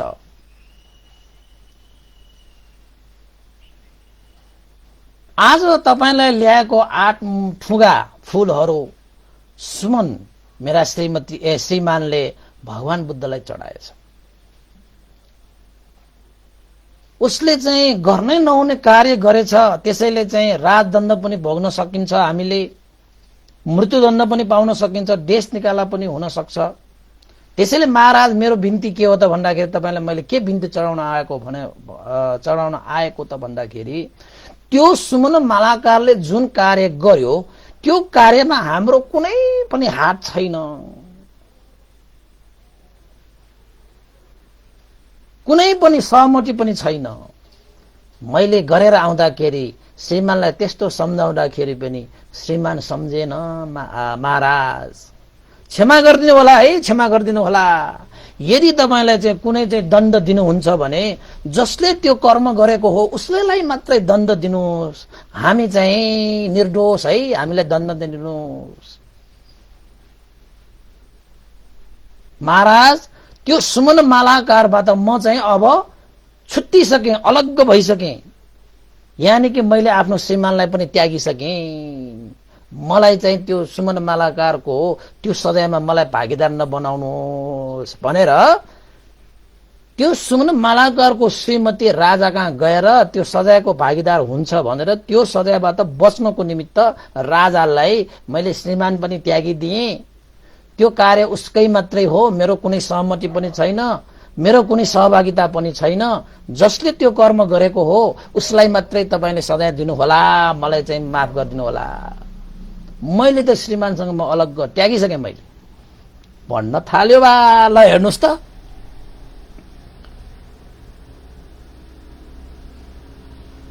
राजा बिम्बिसारले त्यो चाहिँ सुमन मालाकारको श्रीमतीलाई अनि के भनेर चाहिँ त्यस्तो चाहिँ राजदण्ड पाउँछ, प्राणदण्ड पाउन सक्छ र देश निकाला हुन्छ भन्ने थाहा हुँदा हुँदै पनि तिम्रो त्यो सुमन मालाकारले के सोचेर त्यो फूल चढाए त भनेर भन्दाखेरि त्यो श्रीमती चाहिँले के भन्न थाल्यो त भन्दाखेरि, मैले पनि त्यही भनेको महाराज, राजालाई सेवा गर्नको निमित्त नित्य रूपमा फूल चढाउने हाम्रो कर्तव्य हो। त्यो कर्तव्यबाट हामी चाहिँ विमुक्त हुनु हुँदैन। त्यसरी तिमीले चाहिँ राज आज्ञा पालन गरेन भने राजदण्ड पनि भोग्नु पर्छ, मृत्युदण्ड पनि भोग्नु पर्ला र देश निकाला पनि गर्नु पर्ला भनेर मैले सम्झाउँदाखेरि पनि सुमन मालाकार मेरा श्रीमानले के भन्नुहुन्छ त भन्दाखेरि, राजदण्ड भोग्नु परे पनि भोगोस्, मलाई सन्तोष नै मिल्छ, मेरो प्राण लिए पनि लियोस्, मलाई सन्तुष्ट नै छ, मलाई देश निकाला गरे पनि गरोस् भनेर सन्तोष नै छ रे। तर सुमन मालाकारले भगवान बुद्ध प्रति चढाएको त्यो जुन फूल छ त्यो चढाउनुमा नै उसलाई चाहिँ सन्तोष मिलेको छ, सुख मिलेको छ। आफ्नो जीवनको चाहिँ कुनै उसले चाहिँ प्रवाह गरेन, जीवन नै दाउमा राखेर भए पनि उसले चाहिँ त्यो गरे भनेर मलाई सुनाए। मैले गरेको होइन, मेरो सन्तानले गरेको होइन, जसले त्यो कर्म गरेको छ उसलाई मात्रै चाहिँ सजाय दिनु होला। राजदण्डको प्रभाव नगरिकन मेरो श्रीमानले त्यो फूल भगवान बुद्धलाई चढाए। प्राण ज्यानको कुनै प्रभाव नगरेर भगवान बुद्धलाई त्यो फूल चढाए। देश निकाला हुन सक्ने त्यस्तो भएबाटलाई पनि केही नमानिकन फूल चढाए। महाराज हामीलाई चाहिँ त्यो दण्डबाट हामीलाई चाहिँ के भन्ने अब सजाय नदिनु होला भनेर श्रीमतीले राजालाई बिन्ती गर्न गएको, आफू बच्न त गएको नि। अनि राजा बिम्बिसार राजा, तपाईलाई थाहा छ बिम्बिसार राजा भनेको भगवान बुद्धको पहिलो भेटमा नै बिम्बिसार राजा श्रोतापन्न भएको राजा, त्यो चान्चुन राजा होइन त्यो। र त्यो राजाले चाहिँ मनमा नै के सोच्यो त भन्दाखेरि, यो स्त्री कति मूर्ख रहेछ, त्यो सुमन मालाकार कति महान रहेछ, त्यस्तो महान श्रीमान पाउँदाखेरि पनि यो स्त्री कति मूर्ख कुरा गरिरहेको छ मनमा नै सोचेको है। र राजाले के भने त भन्दाखेरि, मेरो लागि उद्देश्य गरेर राखेको त्यो फूलको थुङ्गा सुमन मालाकारले आज भगवान बुद्धलाई चढाएछ, त्यो पनि कस्तो श्रद्धा राखेर आफ्नो ज्यान नै दाउमा राखेर राजदण्ड भोग गर्न सक्ने त्यस्तो चाहिँ सम्भावनालाई पनि स्वीकारेर देश निकाला हुन सक्ने त्यस्तो एउटा चाहिँ सजायलाई पनि स्वीकारेर उसले कस्तो त्याग गरेको छ। साँच्चैकै बुद्धप्रति त्यस्तो अगाध श्रद्धा रहेछ है यो सुमन मालाकारको। मलाई उद्देश्य गरेर ल्याएको त्यो जुन चाहिँ फूल छ त्यो फूल भगवान बुद्धलाई चढाएको छ बा। मेरो पनि अब मेरो उद्देश्यको लागि ल्याएको फूल भगवान बुद्धलाई चढाएपछि त मलाई पनि अब पुण्य अनुमोदन मैले पनि पुण्य अनुमोदन गरिलिन पाएँ। मलाई पनि त्यो फूलको चाहिँ त्यो पुण्यको भागीदार म पनि हुने भएँ। आहा कस्तो कार्य सुन्न पाएँ आज मैले, कस्तो श्रद्धालाई मैले आज चाहिँ यो कानले सुन्न पाएँ। यस्ता यस्ता श्रद्धा भएको व्यक्तिहरूको कुरा सुन्न पाउनु नै मेरो यो कानको लागि साह्रै सौभाग्यको विषय। यस्ता कुरा मलाई सुन्नु मन थियो। तर यो आइमाई जो यो स्त्री छ त्यस्तो श्रद्धालाई पनि नबुझिकन त्यस्तो राजदण्ड यो प्राण भए हैन त्यस्तोबाट त्यहाँ त्रसित भएर आज आफ्नो ज्यानको भिख माग्नको निमित्त आफ्नो श्रीमानलाई पनि त्यागे भनेर चाहिँ राजा कहाँ आएर आफ्नो जीवनको चाहिँ भिख माग्न आइरहेको छ भनेर राजाले मनमा राखे।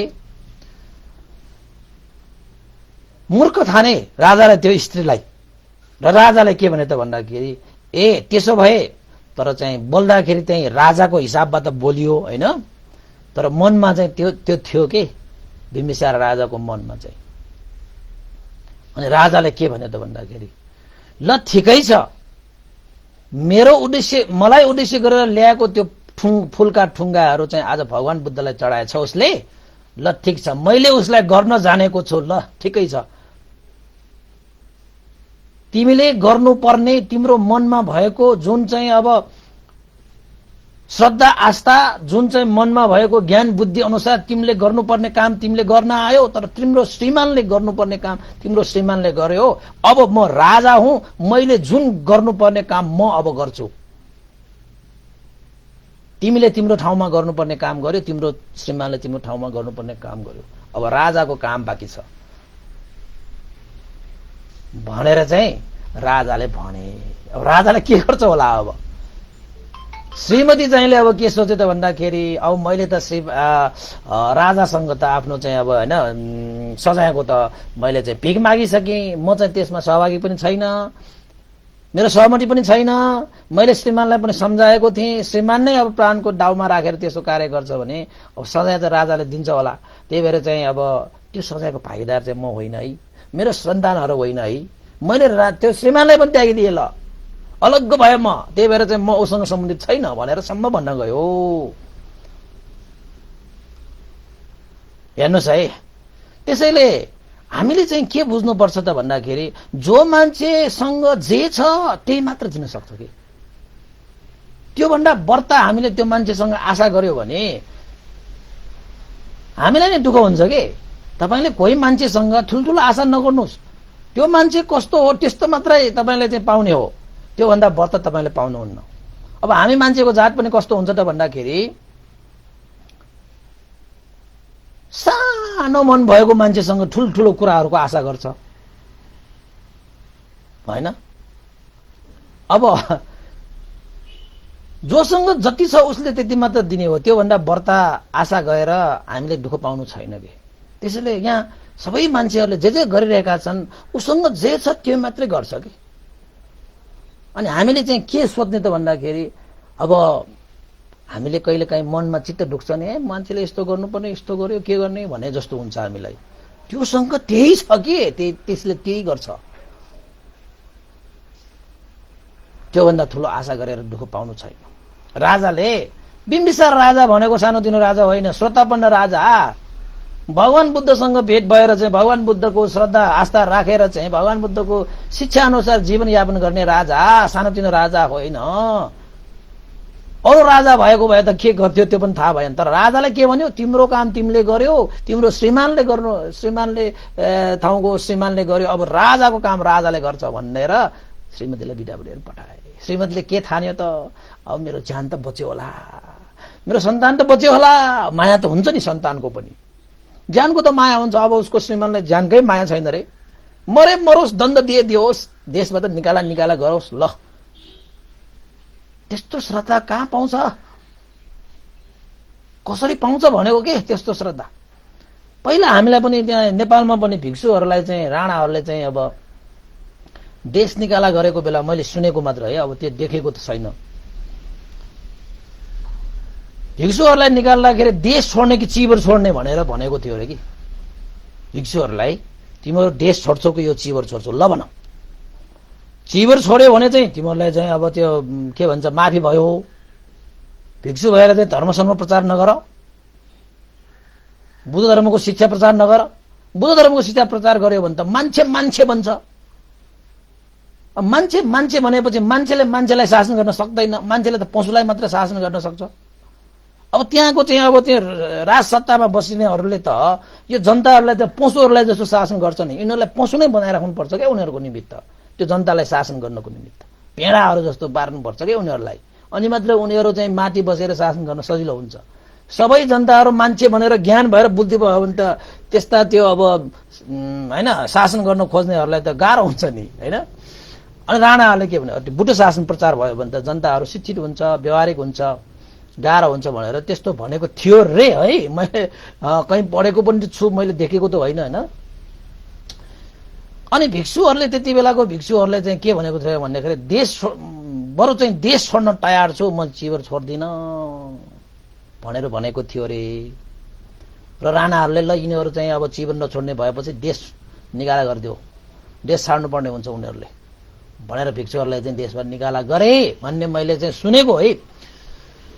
त्यसरी नै यहाँ पनि अब सुमन मालाकारको चाहिँ यो हाम्रो चाहिँ धम्मपट्ट अटकटामा उल्लेख छ, ज्यान गए पनि जाओस्, ज्यान छोड्न पनि प्राण छोड्न तयार छ। तर भगवान बुद्धलाई उसले चाहिँ अब फूल चढाएर चाहिँ उसको चाहिँ श्रद्धा व्यक्त गर्ने, त्यस्तोसम्म चाहिँ अब होइन एउटा चाहिँ श्रद्धा भाव व्यक्त गरेको त्यो व्यक्तिको चाहिँ अब बिम्बिसार राजा त अब श्रद्धावान, उसले त थाहा पाइसके यो श्रीमतीले पनि आफ्नै पाराले उसको जे छ बुद्धि छ त्यही हिसाबले ऊ गर्न आयो। सुमन मालाकार त्यत्रो श्रद्धा छ उसँग, ओहो त्यस्ता श्रद्धावान व्यक्तिहरू यो नगरमा पाउनु त यो नगरको एउटा स्वभाव हो नि, त्यो त होइन। त्यस्तालाई त संरक्षण पो गर्नुपर्छ, त्यस्तालाई त सुरक्षा पो गर्नुपर्छ, उनीहरूको मान सम्मान इज्जत पो गर्नुपर्छ। तर हेर यो स्त्री उसलाई नै त्यागेर आयो भनेर भन्न आउँछ, कति मूर्ख कुरा गरिरहेको छ। त्यस्तो पनि हुन्छ। अब श्रद्धा नभएपछि, अब श्रद्धाको आँखाले हेर्न नसकेपछि दानशील भावनाको कुनै अर्थै हुँदैन नि। श्रद्धाको नजरले हेर्न सकेन भने दानको अर्थ के? फोक्कटमा किन दिने त्यस्ता भिक्षुहरूलाई? त्यस्ता भिक्षुहरूलाई दान दिएर के कामसाम गरेर खानु पर्दैन भनेर चाहिँ गाली गर्ने मान्छेहरू पनि नपाउने होइन होला। तर भिक्षुहरूलाई दान गर्नुमा कति आनिसंस छ भन्ने कुरा बुझ्नेहरूले त भिक्षुहरूलाई दान नदिकन खाँदैन। भगवान बुद्धले भन्नुभएको, जसले दानको अर्थ सही रूपमा बुझ्छ उसले दान नगरिकन खाँदैन रे। दान नगरिकन खाँदैन। ल शील पालन नगरिकन बाँच्दा पनि बाँच्दैन, ध्यान नगरिकन जिउँदा पनि जिउँदैन। त्यस्तो अर्थ थाहा हुनुपर्छ। अनि राजाले सुमन मालाकारको श्रद्धालाई मनमनै प्रशंसा गरिरहेको थियो, खुसी भइरहेको थियो। राजा भगवान बुद्ध त्यही राजगृह नगरमा भिक्षाटन गर्दै गर्दै राजदरबारको द्वारमा आइपुग्यो। भगवान बुद्धको चारै दिशामा सुमन मालाकारले चढाएको फूल मानौ एउटा सुगन्ध फूल, स्वर्ण फूल चाहिँ अगाडि पछाडि चाहिँ भगवान बुद्धकोमा चाहिँ सँगसँगै आइरहेको थियो, कवच जस्तो भएर। राजाले भगवान बुद्धलाई देखेपछि खुसी भयो, मलाई उद्देश्य राखेर ल्याएको त्यो फूल भगवान बुद्धको शरीरमा होइन, भगवान बुद्धको चाहिँ वरिपरि चारै दिशामा यसरी बसिरहेको छ कि मानौ कि सुनै सुनले चाहिँ छोपिरहेको जस्तो, स्वर्ण फूल जस्तो चाहिँ त्यहाँ सजिरहेको छ भगवान बुद्धको। माथि शिरमा पनि यसो त्यो नागरले फन्नाले चाहिँ हैन त्यो उ गरेको जस्तो के फन्ना त्यो छाता जस्तो बसिरहेको। ओहो कस्तो वृत्ति उत्पन्न भयो। मान्छेहरूको लहर पनि भगवान बुद्धसँगै जय जयकार जय जयकार, सम्यक सम्बुद्ध कि जय जय भने त होला नि। अब त्यस्तो जे होस् त्यहाँ चाहिँ सिंहनाद भन्छ हैन, भगवान बुद्धको जय जयकार गर्दै गुणहरू गाउँदै हैन, मान्छेहरूको पनि त्यत्तिकै मान्छेहरूको त्यहाँ ओइरो। भगवान बुद्धलाई चाहिँ राजाले चाहिँ हात बिन्ती गरेर भगवान बुद्धलाई आफ्नो चाहिँ राज दरबारमा पाल्नको निमित्त चाहिँ प्रार्थना गरियो। भगवान बुद्धले दरबार भित्र नै छिर्नु भएन, राजाको प्राङ्गणमा नै बस्ने मनसा व्यक्त गरे। राजाले पनि भगवान बुद्धलाई प्राङ्गणमा नै व्यवस्थित गर्ने, बुद्ध प्रमुख भिक्षुहरूलाई प्राङ्गणमा नै व्यवस्था गर्नको लागि धर्मसभाको व्यवस्था मिलाइदिइहाले। र भगवान बुद्धले त्यही प्राङ्गणमा धर्मसभाको रूपमा चाहिँ राजाले प्रदान गर्नुभएको सङ्घ भोजनलाई ग्रहण गरेर भगवान बुद्धले त्यहाँ देशना पनि गर्नुभयो। अनुमोदन धर्म देशना भनेर भनिन्छ हैन।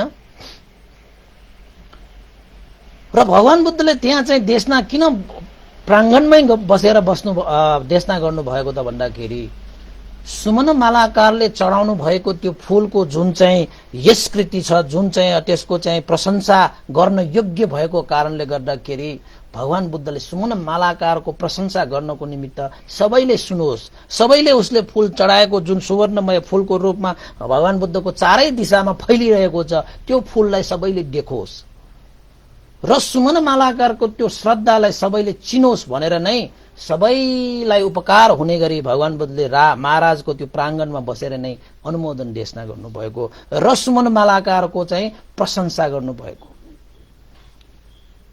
सही मान्छेको सही रूपमा प्रशंसा भनेको भगवान बुद्ध जस्तो शुद्ध मन भएकाहरूले गर्न सक्छ, सानोतिनो मान्छेले गर्न सक्दैन। र यो लागु हाम्रो समाजमा धेरैलाई हुन्छ। हामी समाजमा पनि त्यो छ, सही मान्छेलाई सही तरिकाले कसैले प्रशंसा गर्न सक्दैन कि गाह्रै हुन्छ। त्यस्ता सही मान्छेलाई सही तरिकाले प्रशंसा गर्ने मान्छेहरू त धेरै दुर्लभ हुन्छ, गाह्रो हुन्छ त्यस्ता खोज्न। मान्छेहरू यहाँ कस्ता हुन्छन् त भन्दाखेरि सही मान्छेको पनि गलत के छ भनेर खोज्ने मात्रै बढी हुन्छ। त्यहाँ चाहिँ उसलाई प्रशंसा गर्ने मान्छेहरू भनेको पाउन गाह्रै हुन्छ। तपाईले हेर्नुहोस् यो समाजमा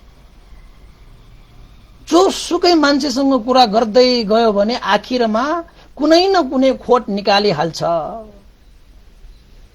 खोट मात्रै खोज्न थाल्छ। हेर्नुहोस् है, जस्तो सुकै त्यो प्रशंसा गर्न लायकको व्यक्ति भए तापनि आखिरमा उसले खोट निकालिहाल्छ। यद्यपि खोट छैन तर उसले खोट निकालिहाल्छ। चन्द्रमालाई देखायो भने चन्द्रमामा पनि खोट देख्छ हैन।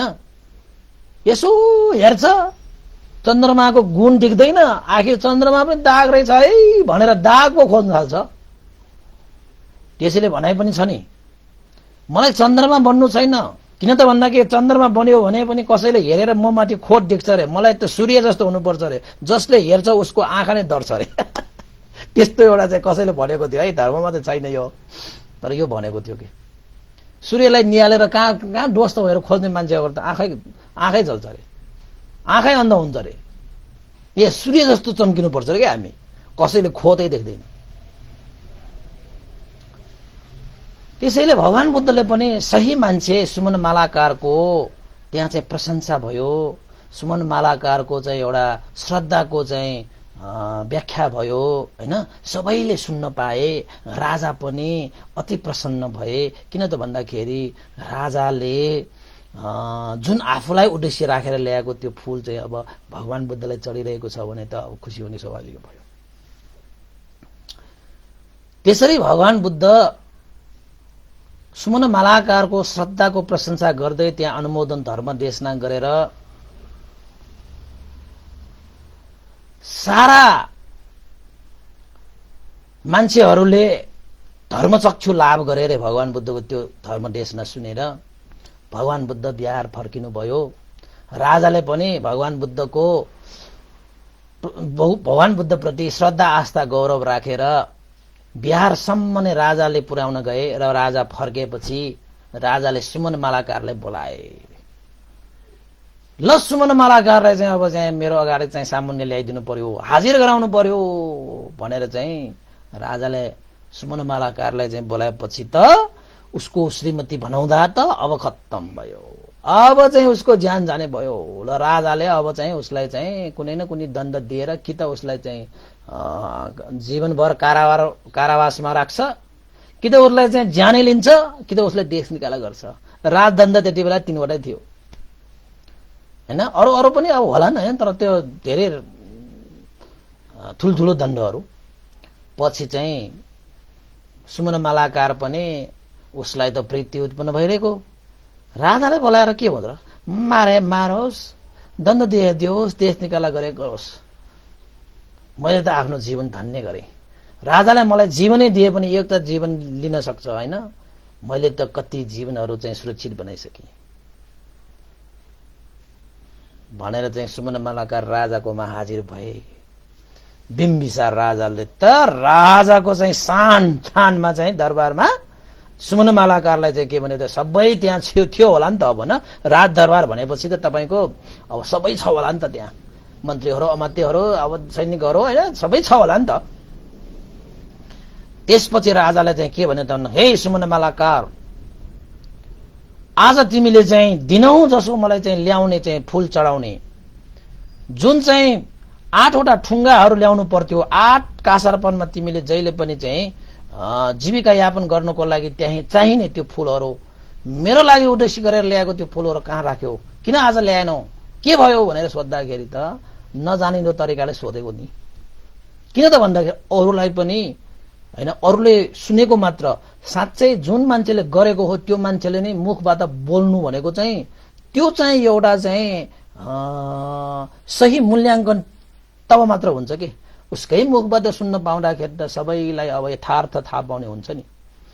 कहाँ राख्यो भनेर सोद्धाखेरि सुमन मालाकारले के भने त भन्दाखेरि, महाराज मैले आज तपाईलाई चाहिँ उद्देश्य राखेर मैले 8 ठुङ्गा 8 मुठा हैन फूलहरू ल्याएको थिएँ।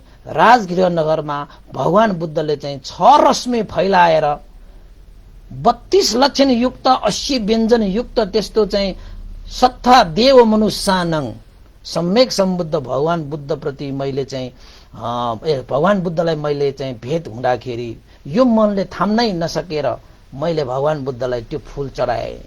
किन त भन्दाखेरि मेरो हातमा अरू केही पनि थिएन, मलाई चाहिँ भगवान बुद्धलाई केही चढाउनु थियो, फूल थियो, बेसै भयो भनेर मैले चाहिँ चढाएँ।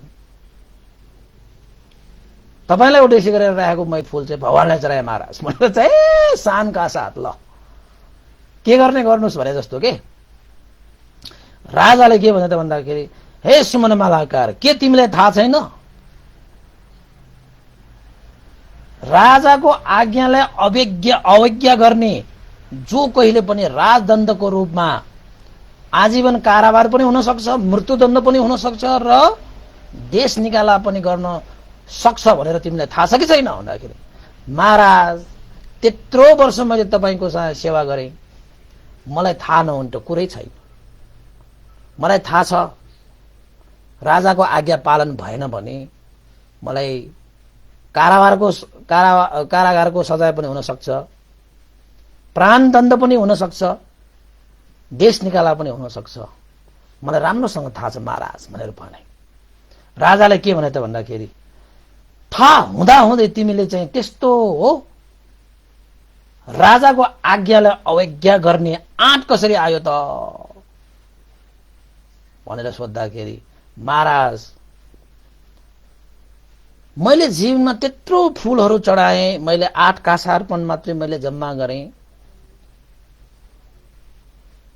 त्यो भौतिक सम्पत्तिले त मेरो यो जीवन मात्रै एउटा जीवनलाई मात्रै मैले सुधार्ने होला, तर मैले यो 8 मुठा फूल भगवान बुद्धलाई चढाएर मैले त यो लोक र परलोकको लागि पनि मैले आफ्नो जीवनलाई सुनिश्चित पारेँ।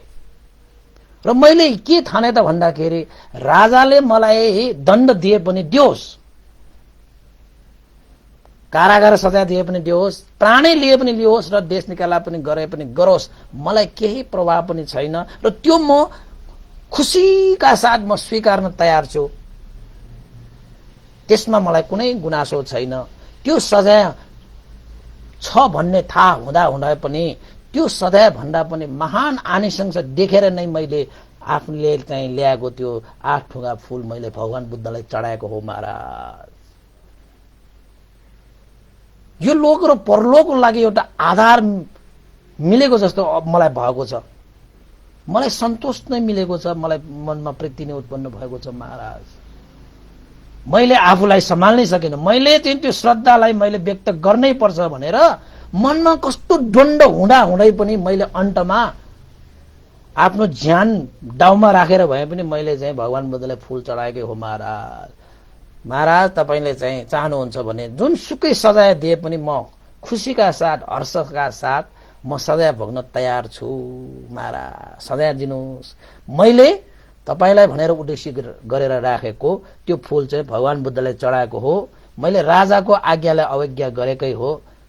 चाहनुहुन्छ भने मलाई सजाय दिनुहोस्, म तयार छु, खुसीका साथ म तयार छु भनेर पो भन्दो रहेछ त्यो सुमन मालाकारले।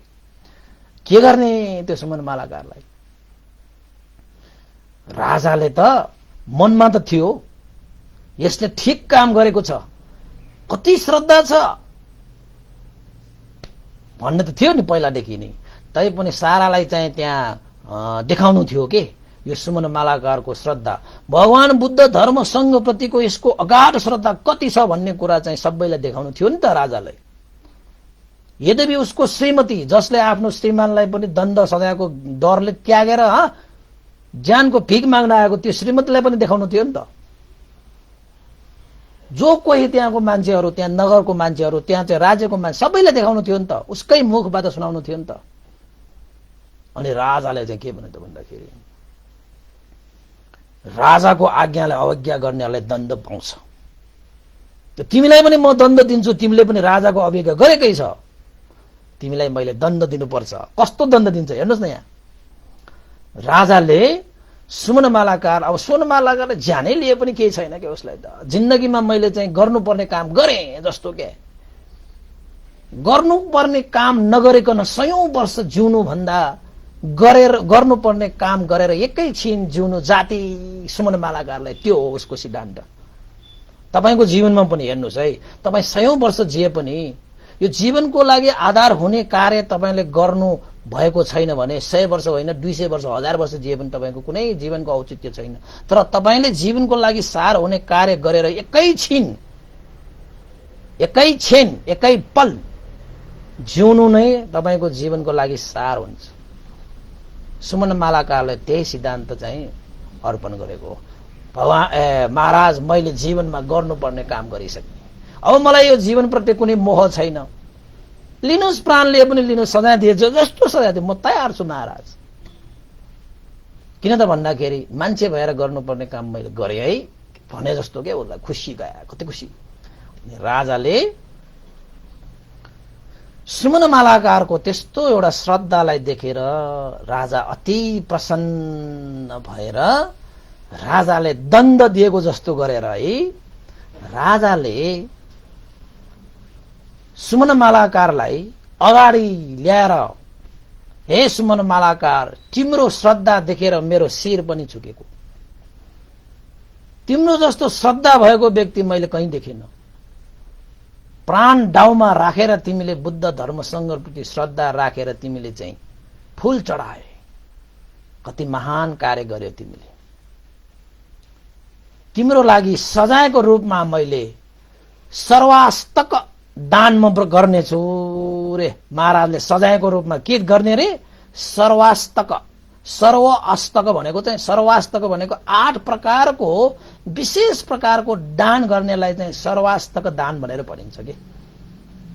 अब त्यो सर्वास्तक दान भनेको के हो त भन्दाखेरि राजाले चाहिँ त्यहाँका सेनाहरूलाई चाहिँ आदेश दिए 8 वटा हात्ती, 8 वटा घोडा, 8 वटा दास, 8 जना दास, 8 जना दासी, हैन, महाप्रसाधन गहना, त्यसपछि चाहिँ 8 भगाडी कासारपन, त्यसपछि 8 सुन्दर नारीहरू, त्यस्तै 8 वटा नगर गाउँ। यो 8 प्रकारको यो चाहिँ विभिन्न प्रकारको यो चाहिँ दान गर्नेलाई चाहिँ सर्वास्तक दान भनेर भनिन्छ।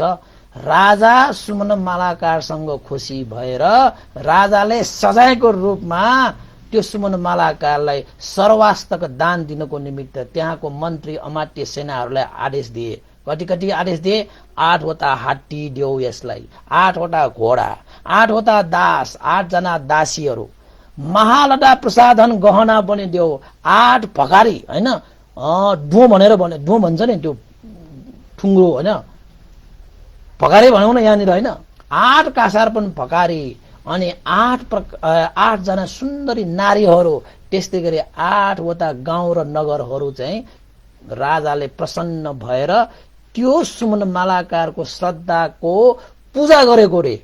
जसरी तिमीले चाहिँ मलाई उद्देश्य गरेर ल्याएको फूल भगवान बुद्धलाई चढाएर एउटा श्रद्धाको एउटा पहिचान तिमीले देखायौ, आदर्श देखायौ, त्यो श्रद्धाप्रति मैले पनि पूजा गर्नु छ। तिमीलाई सजाय होइन, मैले त्यो श्रद्धाप्रति मैले त पूजा गरेर म सजाय दिन चाहन्छु। त्यसैले हे सुमन मालाकार, राजाले दिएको यो सजाय तिमीले स्वीकार्नु पर्छ भनेर सर्वास्तक दान गरेर सुमन मालाकारले माल गरिदिए। दिनको 8 कासार्पण कमाएर चाहिँ खाने त्यो मालाकार अब त कासार्पण मात्रै 8 भगारी त कासार्पण भइसक्यो उसको। 8 वटा हात्ती, 8 वटा घोडा, 8 जना दासी, 8 जना दास हैन, त्यसपछि महालता प्रसाधन बनेको चाहिँ त्यो गहना के यहाँ टाउकोदेखि खुट्टासम्म हुन्छ, त्यो लायो भने चाहिँ मयूर जस्तो हुन्छ रे, त्यस्तो गहना दियो। 8 जना सुन्दरीहरू, 8 वटा गाउँ नगरहरू, सबै चिज चाहिँ समेटेर राजाले सुमन मालाकारलाई दान गरे। त्यसलाई के दान भनिन्छ? लेखेको छ ग्रन्थमा सर्वास्तक दान। यसले तपाईले बुझ्नुपर्छ। र राजाले पनि सुमन मालाकारको श्रद्धालाई पूजा गरेको भयो।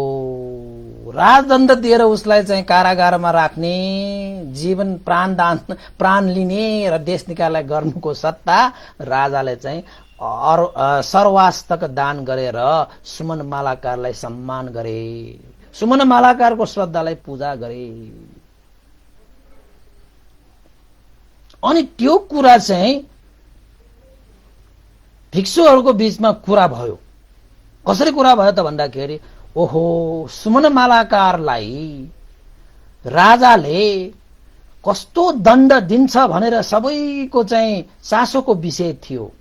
तर भगवान बुद्धलाई सुमन मालाकारले फूल चढाएको त्यो श्रद्धालाई देखेर बिम्बिसार राजाले त्यो श्रद्धालाई नै पूजा गरे, बदलामा श्रद्धालाई पूजा गरेर सर्वास्तक दान गरे भनेर भिक्षुहरू बीचमा छलफल भइरहँदाखेरि भगवान बुद्ध त्यहाँ पाल्नु हुँदाखेरि भगवान बुद्धले भिक्षुहरूलाई सोध्नुभयो, ए भिक्षुहरू के विषयमा तिमीहरू चाहिँ यो चाहिँ छलफल धम्मसा कक्षा भइरहेको भनेर सोद्धाखेरि भिक्षुहरूले चाहिँ भगवान शास्ता सुमन मालाकारको विषयमा आज हामीले चाहिँ छलफल गरिरहेका, सुमन मालाकारलाई राजाले राज आज्ञा पालन नगरेको रूपमा दण्ड सजाय दिने भनेर चाहिँ एक किसिमको चाहिँ अब चासोको विषय थियो। तर चाहिँ बिम्बिसार राजाले सुमन मालाकारलाई सर्वास्तक दानको रूपमा झन् पूजा पो गरे। भगवान बुद्धलाई राजगृह नगरमा फूल चढाएको बापट सुमन मालाकारले प्रत्यक्ष रूपमा महान आनिसंस फल पाए भनेर हामी चाहिँ सुमन मालाकारको विषयमा यसरी छलफल गरिरहेका। साँच्चै सुमन मालाकारको श्रद्धा महान रहेछ भगवान शास्ता। उसले राजदण्डको कुनै प्रवाह गरेन, आफ्नो ज्यानको कुनै प्रवाह गरेन। बुद्ध धर्म संघ प्रति अगाध श्रद्धावान रहेछ सुमन मालाकार भनेर चाहिँ भिक्षुहरूले त्यसरी भन्दाखेरि भगवान बुद्धले चाहिँ के भन्नुभयो त भन्दाखेरि, हे भिक्षुहरू, यो सुमन मालाकार यो जन्ममा चाहिँ अब यसरी चाहिँ मालाकारको रूपमा फूलको काम गर्नेको रूपमा चाहिँ जन्मिएको हो। तर यो सुमन मालाकारको श्रद्धा सानोतिनो श्रद्धा होइन, यसको श्रद्धा विशाल छ। जुन उसले चाहिँ गरेको जुन कर्मको कारणले गर्दाखेरि 1,00,000 कल्पसम्म त उसले दुर्गति भन्ने अब सुन्नै पर्दैन रे, भोग गर्नै पर्दैन रे, सुगतिगामी भइसक्यो। उसको श्रद्धाको कारणले जुन बुद्ध धर्मसँगप्रति उसले दान गरेको छ, आफ्नो ज्यानको नै प्रभाव नगरिकन त्यो श्रद्धाको कारणले उसले चाहिँ 1,00,000 कल्पसम्म आफ्नो जीवनलाई सुनिश्चित बनाए। र 1,00,000 कल्पपछि त्यो सुमन मालाकार 1,00,000 कल्पपछि प्रत्येक बुद्ध सुमन प्रत्येक बुद्धको रूपमा 1,00,000 कल्पपछि जन्मिने त्यो प्रत्येक बुद्ध हो त्यो व्यक्ति। त्यसैले उसप्रति चाहिँ श्रद्धा चाहिँ अगाध छ।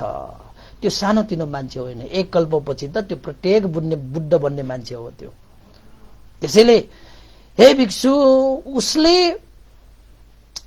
के गरे त भन्दाखेरि 100 वर्ष चाहिँ यो मनुष्य भएर जिउँदा पनि यदि गर्नुपर्ने काम गरेर 100 वर्ष जिउनु भन्दा पनि मनुष्य भएर गर्नुपर्ने काम गरेर एकैछिन जिउनु पनि जाति। त्यसैले उसले आफ्नो जीवनलाई पनि समर्पण गर्न सके। त्रिरत्नप्रति उसले आफ्नो जीवन नै समर्पण गरेर ऊ श्रद्धा राखेर शरण ग्रहण गरेका व्यक्ति हुन्। त्यस्ता व्यक्तिहरूले फल नै पाउँछ।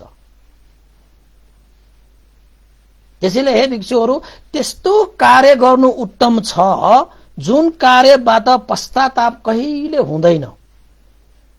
त्यस्तो कार्य गर्नु नै उत्तम छ जुन कार्यबाट मन प्रसन्न हुन्छ, मनमा प्रीति हुन्छ र जुन बेला त्यो कार्य गराई स्मरणमा आउँछ, सम्झनामा आउँछ, त्यति बेला मनमा प्रीति नै उत्पन्न हुन्छ, मनमा सन्तोष नै मिल्छ। त्यस्तो कार्य गर्नु जाति जुन कार्यले गर्दाखेरि यो लोक र परलोकको लागि आधार मिल्छ, भरोसा मिल्छ भनेर भगवान बुद्धले ती भिक्षुहरूलाई पनि उपदेश दिनुभयो। र ती भिक्षुहरू पनि भगवान बुद्धको त्यो उपदेश सुनेर भिक्षुहरू र अन्य चाहिँ धेरै मान्छेहरू होइन, त्यहाँ सुन्ने मान्छेहरू, ती भिक्षुहरू चाहिँ धर्मचक्षु लाभ गरी लिए भगवान बुद्धको त्यो उपदेशले। त्यसैले यसरी चाहिँ भगवान बुद्धको यो सुमन मालाकारको विषयमा कथा त यही अन्त्य हुन्छ। भगवान बुद्धले पनि सुमन मालाकारको जीवनको रूपमा पनि 1,00,000 कल्पपछि ऊ पनि सुमन प्रत्येक बुद्धको रूपमा जन्मिने छ, जसको श्रद्धा उसले जीवन नै अर्पण गरेर समर्पण गरेर त्रिरत्नको शरणमा गरेको थियो, त्रिरत्नप्रति उसले दान गरेको थियो। त्यसैले भगवान बुद्धले भन्नुभएको छ, जो कोही पनि साँच्चैकै सही रूपमा आफ्नो जीवन नै समर्पण गरेर तपाईको बुद्ध धर्म संघको शरणमा जान्छ भने ऊ कहिले पनि दुर्गतिगामी हुँदैन, उसले सुगति नै पाउँछ। र यो सुमन मालाकारले त तपाईको 1,00,000 कल्पसम्म त अब सुगति प्राप्त गरेर त्यसपछि प्रत्येक बुद्ध बन्ने छ के त्यो। त्यस्तो व्यक्ति थियो, त्यो सानोतिनो व्यक्ति होइन यो सुमन मालाकार। त्यसैले त मैले चाहिँ उसको चाहिँ फूल चढाएको जुन छ त्यो पनि मैले स्वीकारे। त्यो फूल पनि कसरी चाहिँ मेरो वरिपरि चारै दिशामा कसरी सजियो त भन्दाखेरि एक किसिमको कवचको जस्तो चाहिँ सुगन्ध फूल बनेर कवच जस्तो चाहिँ सजावट भएको थियो। अनि भगवान बुद्ध जुन बेला बिहारमा चाहिँ जानुभयो त्यति बेला मात्रै उहाँको शरीरबाट त्यो फूलहरू खसेको थियो अरे। नगरमा घुम्दाखेरि राजाको चाहिँ त्यो प्राङ्गणमा चाहिँ धर्मदेशना गर्दाखेरि त्यो फूलहरू त यथावत शरीरमा चाहिँ सुवर्ण फूल रूपी चाहिँ फुलिरहेको जस्तो चाहिँ फुलिरहेको थियो अरे। बिहारमा जाने बेलामा बिहारमा गइसकेपछि मात्र त्यो फूल त्यो शरीरबाट झरेको थियो भनेर लेखिएको छ। त्यस्तो एउटा श्रद्धा राख्ने सुमन मालाकारबाट हामी उपासक उपासिकाहरूले पनि केही सिक्नु पर्ला कि, केही आदर्श लिनु पर्ला कि। किन त भन्दाखेरि हामी बुद्ध धर्म सङ्घको शरणमा जाँदाखेरि समर्पण भावले हामी जान सकिरहेका छैनौँ। यद्यपि हामीले चाहिँ दिनदैनी होइन बुद्धं शरणम गच्छामि, धम्मं शरणम गच्छामि, सङ्घं शरणम गच्छामि भनेर चाहिँ हामी मुख्य श्रद्धाको रूपमा हामी चाहिँ शरण त गइरहेका छौँ, तर साँच्चै हृदयदेखि चाहिँ बुद्ध धर्म सङ्घको शरणमा समर्पण भाव, बुद्ध नै मेरो उत्तम शरण हो, धर्म नै मेरो उत्तम शरण हो, सङ्घ नै मेरो उत्तम शरण हो भनेर हामीले चाहिँ हृदयदेखि समर्पण भाव गएर त्यसरी जान सकेका छैनौँ। तर जानुपर्ने शरण भनेको हृदयदेखि समर्पण भाव गरेर कोही पनि बुद्ध धर्म सङ्घको शरणमा जान्छ भने त्यो मान्छे कहिले पनि दुर्गतिमा परेर दुःख भोग गर्नुपर्ने हुँदैन। जुन जुन जन्ममा जन्मिन्छ त्यो जन्ममा चाहिँ उसले चाहिँ परिपूर्ण भएर जन्मेर एक न एक दिन त्यस्ता व्यक्तिहरूले चाहिँ निर्वाण धर्मलाई साक्षात्कार गर्छ नै। र सुमन मालाकारले पनि अबको जुनीहरू सुगतिमा जन्मेर 1 लाख कल्पपछि प्रत्येक बुद्ध बनेर निर्वाण प्राप्त गर्छ भनेको त्यो मतलब। हेर्नुहोस् त 8 मुठा होइन फूललाई श्रद्धा भाव राखेर भगवान बुद्धलाई चढाउँदाखेरि प्रत्येक बुद्ध बनेर निर्वाण धर्म प्राप्त गर्न सक्ने क्षमता पनि हुँदो रहेछ। अब हामीसँग त कति छ 8 मुठा फूल मात्र होइन, भगवान बुद्ध सहित प्रमुख भिक्षु सङ्घलाई त हामीले के दान गर्न पाउँछ, कति शील पालन गर्न पाउँछ, कति ध्यान गर्न पाउँछ, कति उपदेश सुन्न पाउँछ, कति परित्राण सुन्न पाउँछ। ओहो, त्यो सुमन मालाकारले त एउटा चाहिँ 8 मुठी फूल चढाएर त तपाईले जिन्दगीमा कति मुठा फूल चढायो होला भगवान बुद्धलाई। ल हेर्नुहोस् त, सही रूपमा तपाईले फूल चढाएको भए अब तपाईको दुर्गति हुन्छ भनेर तपाईले चिन्ता मान्नुपर्छ। तपाई पनि सुगति हुँदै हुँदै हुँदै हुँदै हुँदै अन्तस तपाई चाहिँ अब प्रत्येक बुद्धै नभए पनि मार्गफल लाभी भएर अरहन्त फल प्राप्त हुन सक्छ। त्यस्तो हो यो त्रिरत्नको शरण बनेको। त्यसैले त देवता र ब्रह्माहरूसम्म पनि निर्वाण धर्म साक्षात्कार गर्नको लागि भगवान बुद्धको सामुन्ने आएर भगवान शास्ता हामीलाई चाहिँ ज्ञान दिनुहोस्, सुख प्रदान गर्नुहोस्, पुण्य सञ्चित गर्ने मार्ग देशना गर्नुहोस् भनेर चाहिँ धेरै त्यो सूत्रहरूमा देवता र ब्रह्माहरूले पनि भगवान बुद्ध कहाँ आएर ज्ञान लिएको कथाहरू धेरै छन्। त्यसैले हामीलाई यो जुनीमा थुप्रै अवसरहरू जुडिएको छ।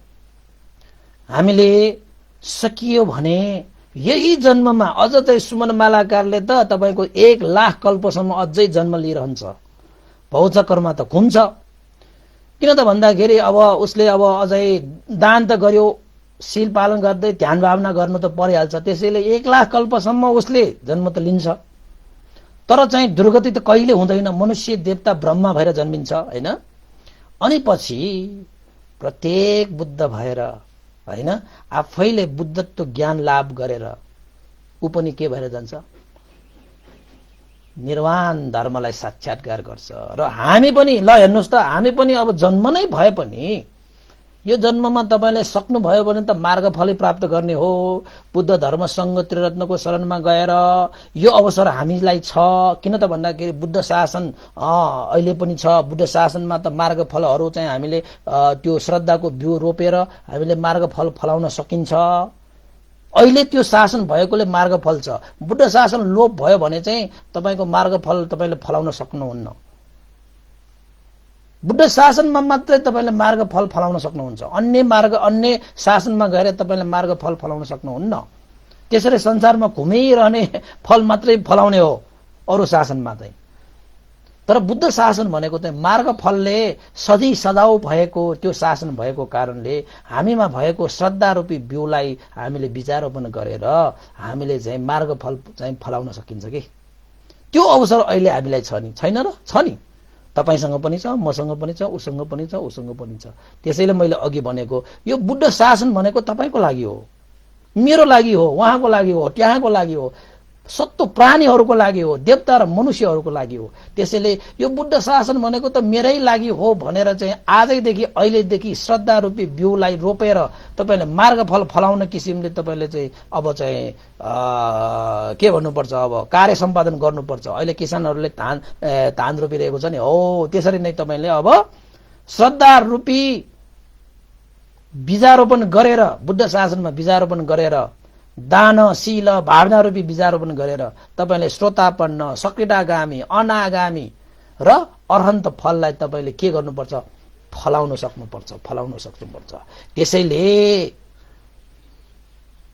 छर्नुस्,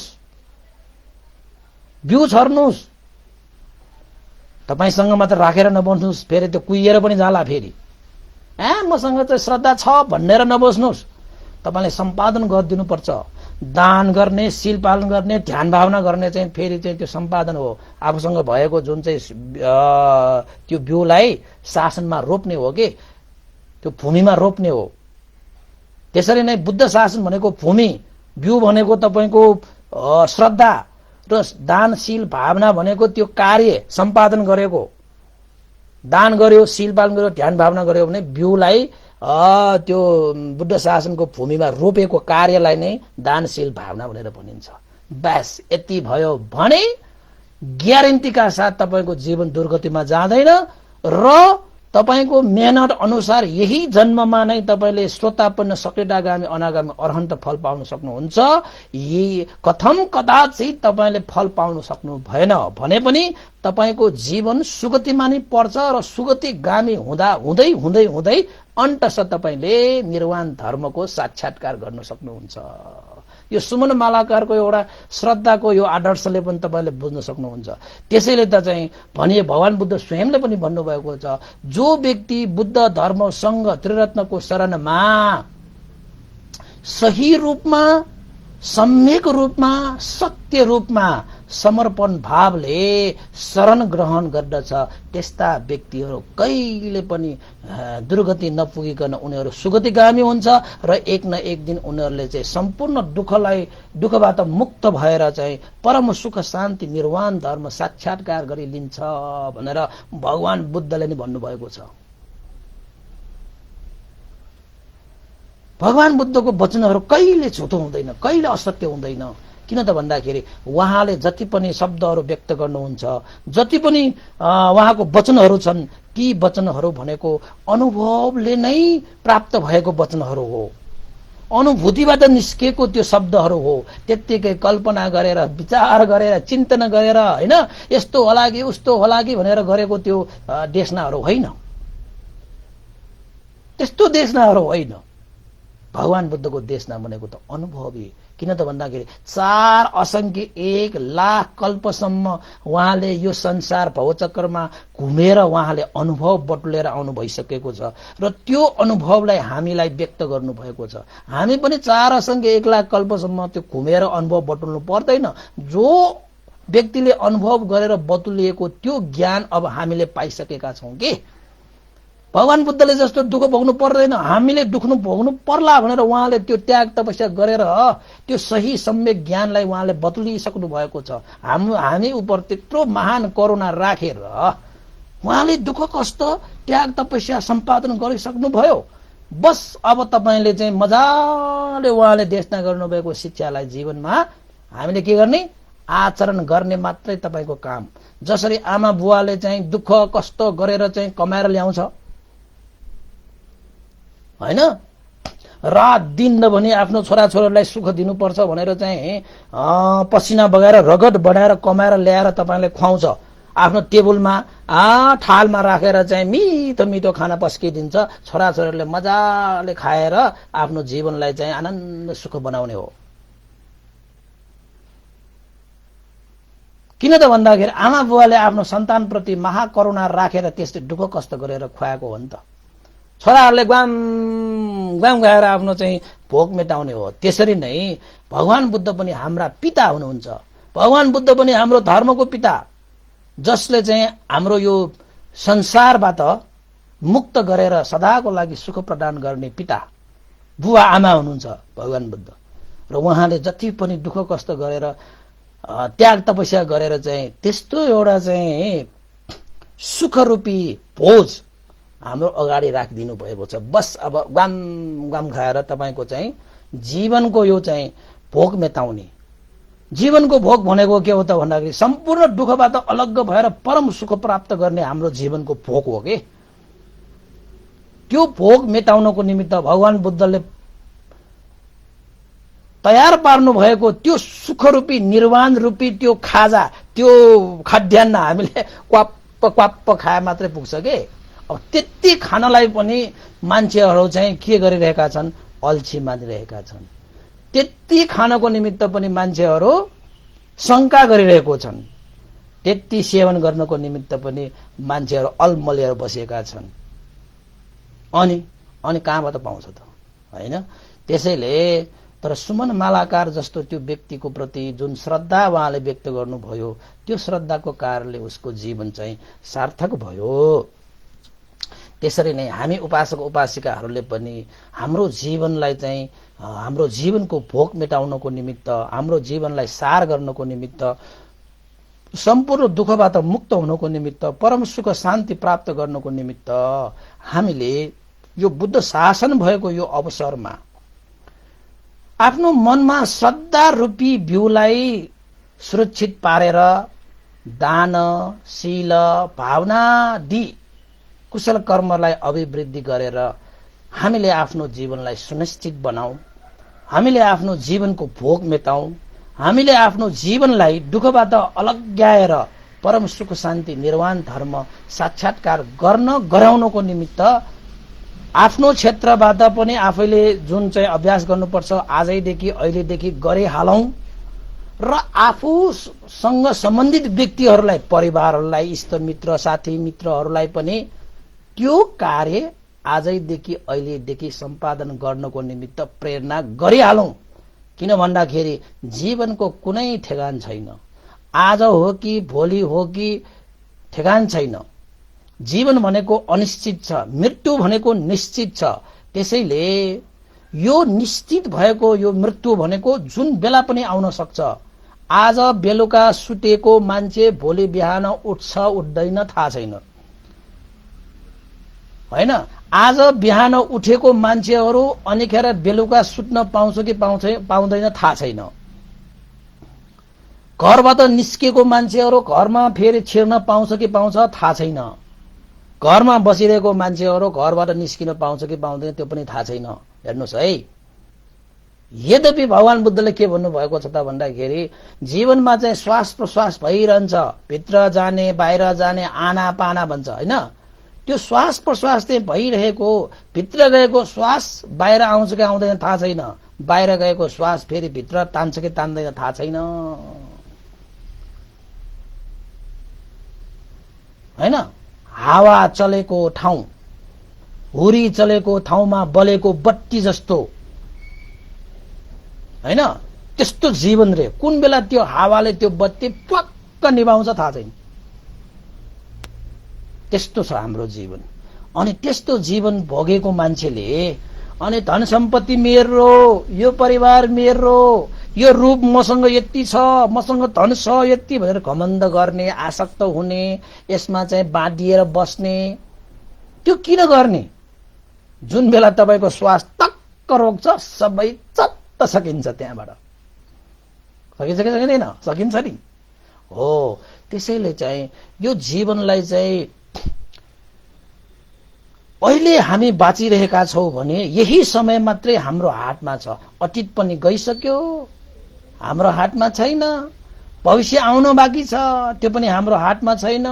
हामीसँग हातमा भएको भनेको यही वर्तमान मात्रै भएको कारणले यही वर्तमानलाई नै हामीले सही सदुपयोग गरेर जीवन बाँच्नु बचाउनु चाहिँ सही मानेमा जिउनु हो कि अतीतमा गएर जिउने, भविष्यमा गएर जिउँदाखेरि तपाईले सही रूपमा जीवन जिएको हुँदैन। त्यसैले वर्तमानमा जिएर तपाईले गर्नुपर्ने काम, मनुष्य भएर गर्नुपर्ने काम के? मनुष्य जीवनलाई सार्थक बनाउने कार्य गर्ने कार्य के? त्यसलाई चिनेर बुझेर जानेर अहिलेदेखि आजैदेखि सम्पादन गर्न सुरु गर्नुपर्छ। दान गर्ने, शील पालन गर्ने, ध्यान भावना गर्ने यस्ता कार्यहरूलाई चाहिँ अब सम्पादन गरिहाल्नुहोस् है, भोलिको ठेगान छैन। यस्तो अवसर पाइरहँदाखेरि पनि त्यो कार्य गर्न सकेन, गरेर जान पाएन भने त्यो व्यक्ति जस्तो अभागी अरु को हुन सक्छ? त्यसलाई जस्तो हानि नोक्सानी भएको अरूलाई के हुन सक्छ?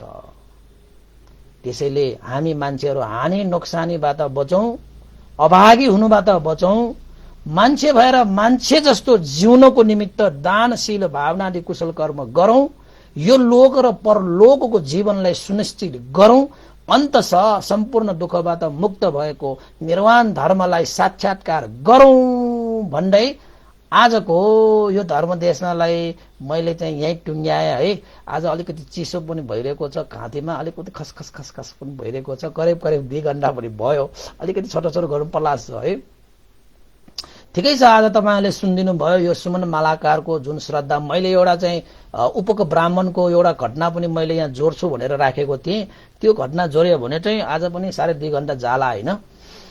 यसैले त्यो घटनाहरु पछि नै मैले जोड्नु पर्ला, आज चाहिँ नजोडौं हैन। तपाईहरुले सुनिदिनु भयो सुमन मालाकारको श्रद्धा कस्तो छ हैन। अब त्यो बुद्ध धर्मसँगलाई नचिन्ने उसको आफ्नै जहान भइकन पनि बुद्ध धर्मसँग प्रति गरेको काम प्रति असहमति जनाएर उसलाई नै त्याग्ने सम्म चाहिँ मनसाय गरेर राजालाई बिन्ती चढाउनसम्म गए। तर चाहिँ सुमन मालाकारको त्यस्तो श्रद्धालाई बुझ्ने त्यो राजाले सुमन मालाकारलाई राजदण्डको रूपमा कस्तो एउटा चाहिँ उपहार स्वरूप उहाँले दण्ड दिए, सर्वास्तक दान गरेर उसको जीवन सार्थक बनाइदिए। अब उसले चाहिँ अब जिन्दगी भर अब त्यस्तो चाहिँ 8 कासा मात्र कमाएर जीवनयापन गर्नुपर्ने अवस्था भएन। अब उसले चाहिँ कसरी जीवन सञ्चालन गरे त भन्दाखेरि अब हात्ती घोडा दास दासी भए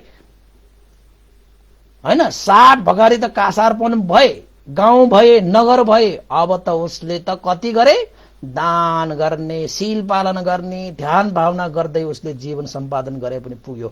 अब उसले के भन्नु परेन त भन्दाखेरि मसँग श्रद्धा भइकन पनि मैले दान गर्न पाएन, मैले शील पालन गर्न पाएन, ध्यान भावना गर्न पाएन, मलाई समयले साथ दिएन भनेर चाहिँ मनमा दुःख मानेर बस्नुपर्ने अवस्था उसमा आएन। राजाले दिएको जति पनि चाहिँ श्री सम्पत्तिहरू छन् त्यो सम्पत्तिले नै जिन्दगी भर उसले दानशील भावना आदि कुशल कर्म गरेर ऊ चाहिँ परलोक गए होला। त्यो चाहिँ लेखेको छैन, तर उसले त्यसरी चाहिँ दानशील भावना आदि कुशल कर्म गरे भनेर चाहिँ लेखेको छ हैन। त्यसैले हामीसँग चाहिँ अब श्रद्धा पनि छ हैन, सक्ने किसिमले दान पनि गर्नुस्, शील पनि पालन गर्नुस्, ध्यान पनि भावना गर्नुस्, जसले तपाईको जीवनलाई आधार नै मिल्छ भनेर नै मैले चाहिँ यो एउटा चाहिँ प्रोत्साहन मिलोस् हैन, आदर्श मिलोस् भनेर आज चाहिँ यो सुमन मालाकारको एउटा कथा देशनाले पनि गरिहालौँ न। अरू पनि धेरै गरिसके, यो पनि गरौँ भनेर मैले गरिहाले। तपाईहरुले चाहिँ सुनिदिनु भयो, यसलाई शेयर गरिदिनु होला, यसलाई चाहिँ कमेन्ट गरिदिनु होला, कस्तो लाग्छ के लाग्छ र लाइक गरिदिनु होला। र साथसाथै यो फेसबुक पेजमा, मेरो फेसबुक पेजमा पनि हेर्न सक्नुहुन्छ। साथसाथै तपाईहरुले चाहिँ युट्युब च्यानल, युट्युब मन भिक्षु विमलोको युट्युबमा गएर पनि तपाईले यो कथाहरु चाहिँ सुन्न सक्नुहुन्छ। सुनाउनुस् होला, सुन्नु होला, सुनाउनु होला, शेयर गरिदिनु होला, जसको कारणले गर्दाखेरि दान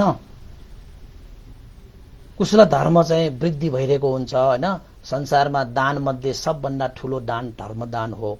तपाईलाई एउटा शेयर गरिदिनु पनि धर्मदानको रूपमा हुन जान्छ, जसले तपाईको जीवन सार्थक बनाउनको निमित्त यो धर्मदानले पनि ठूलै देवा दिन्छ।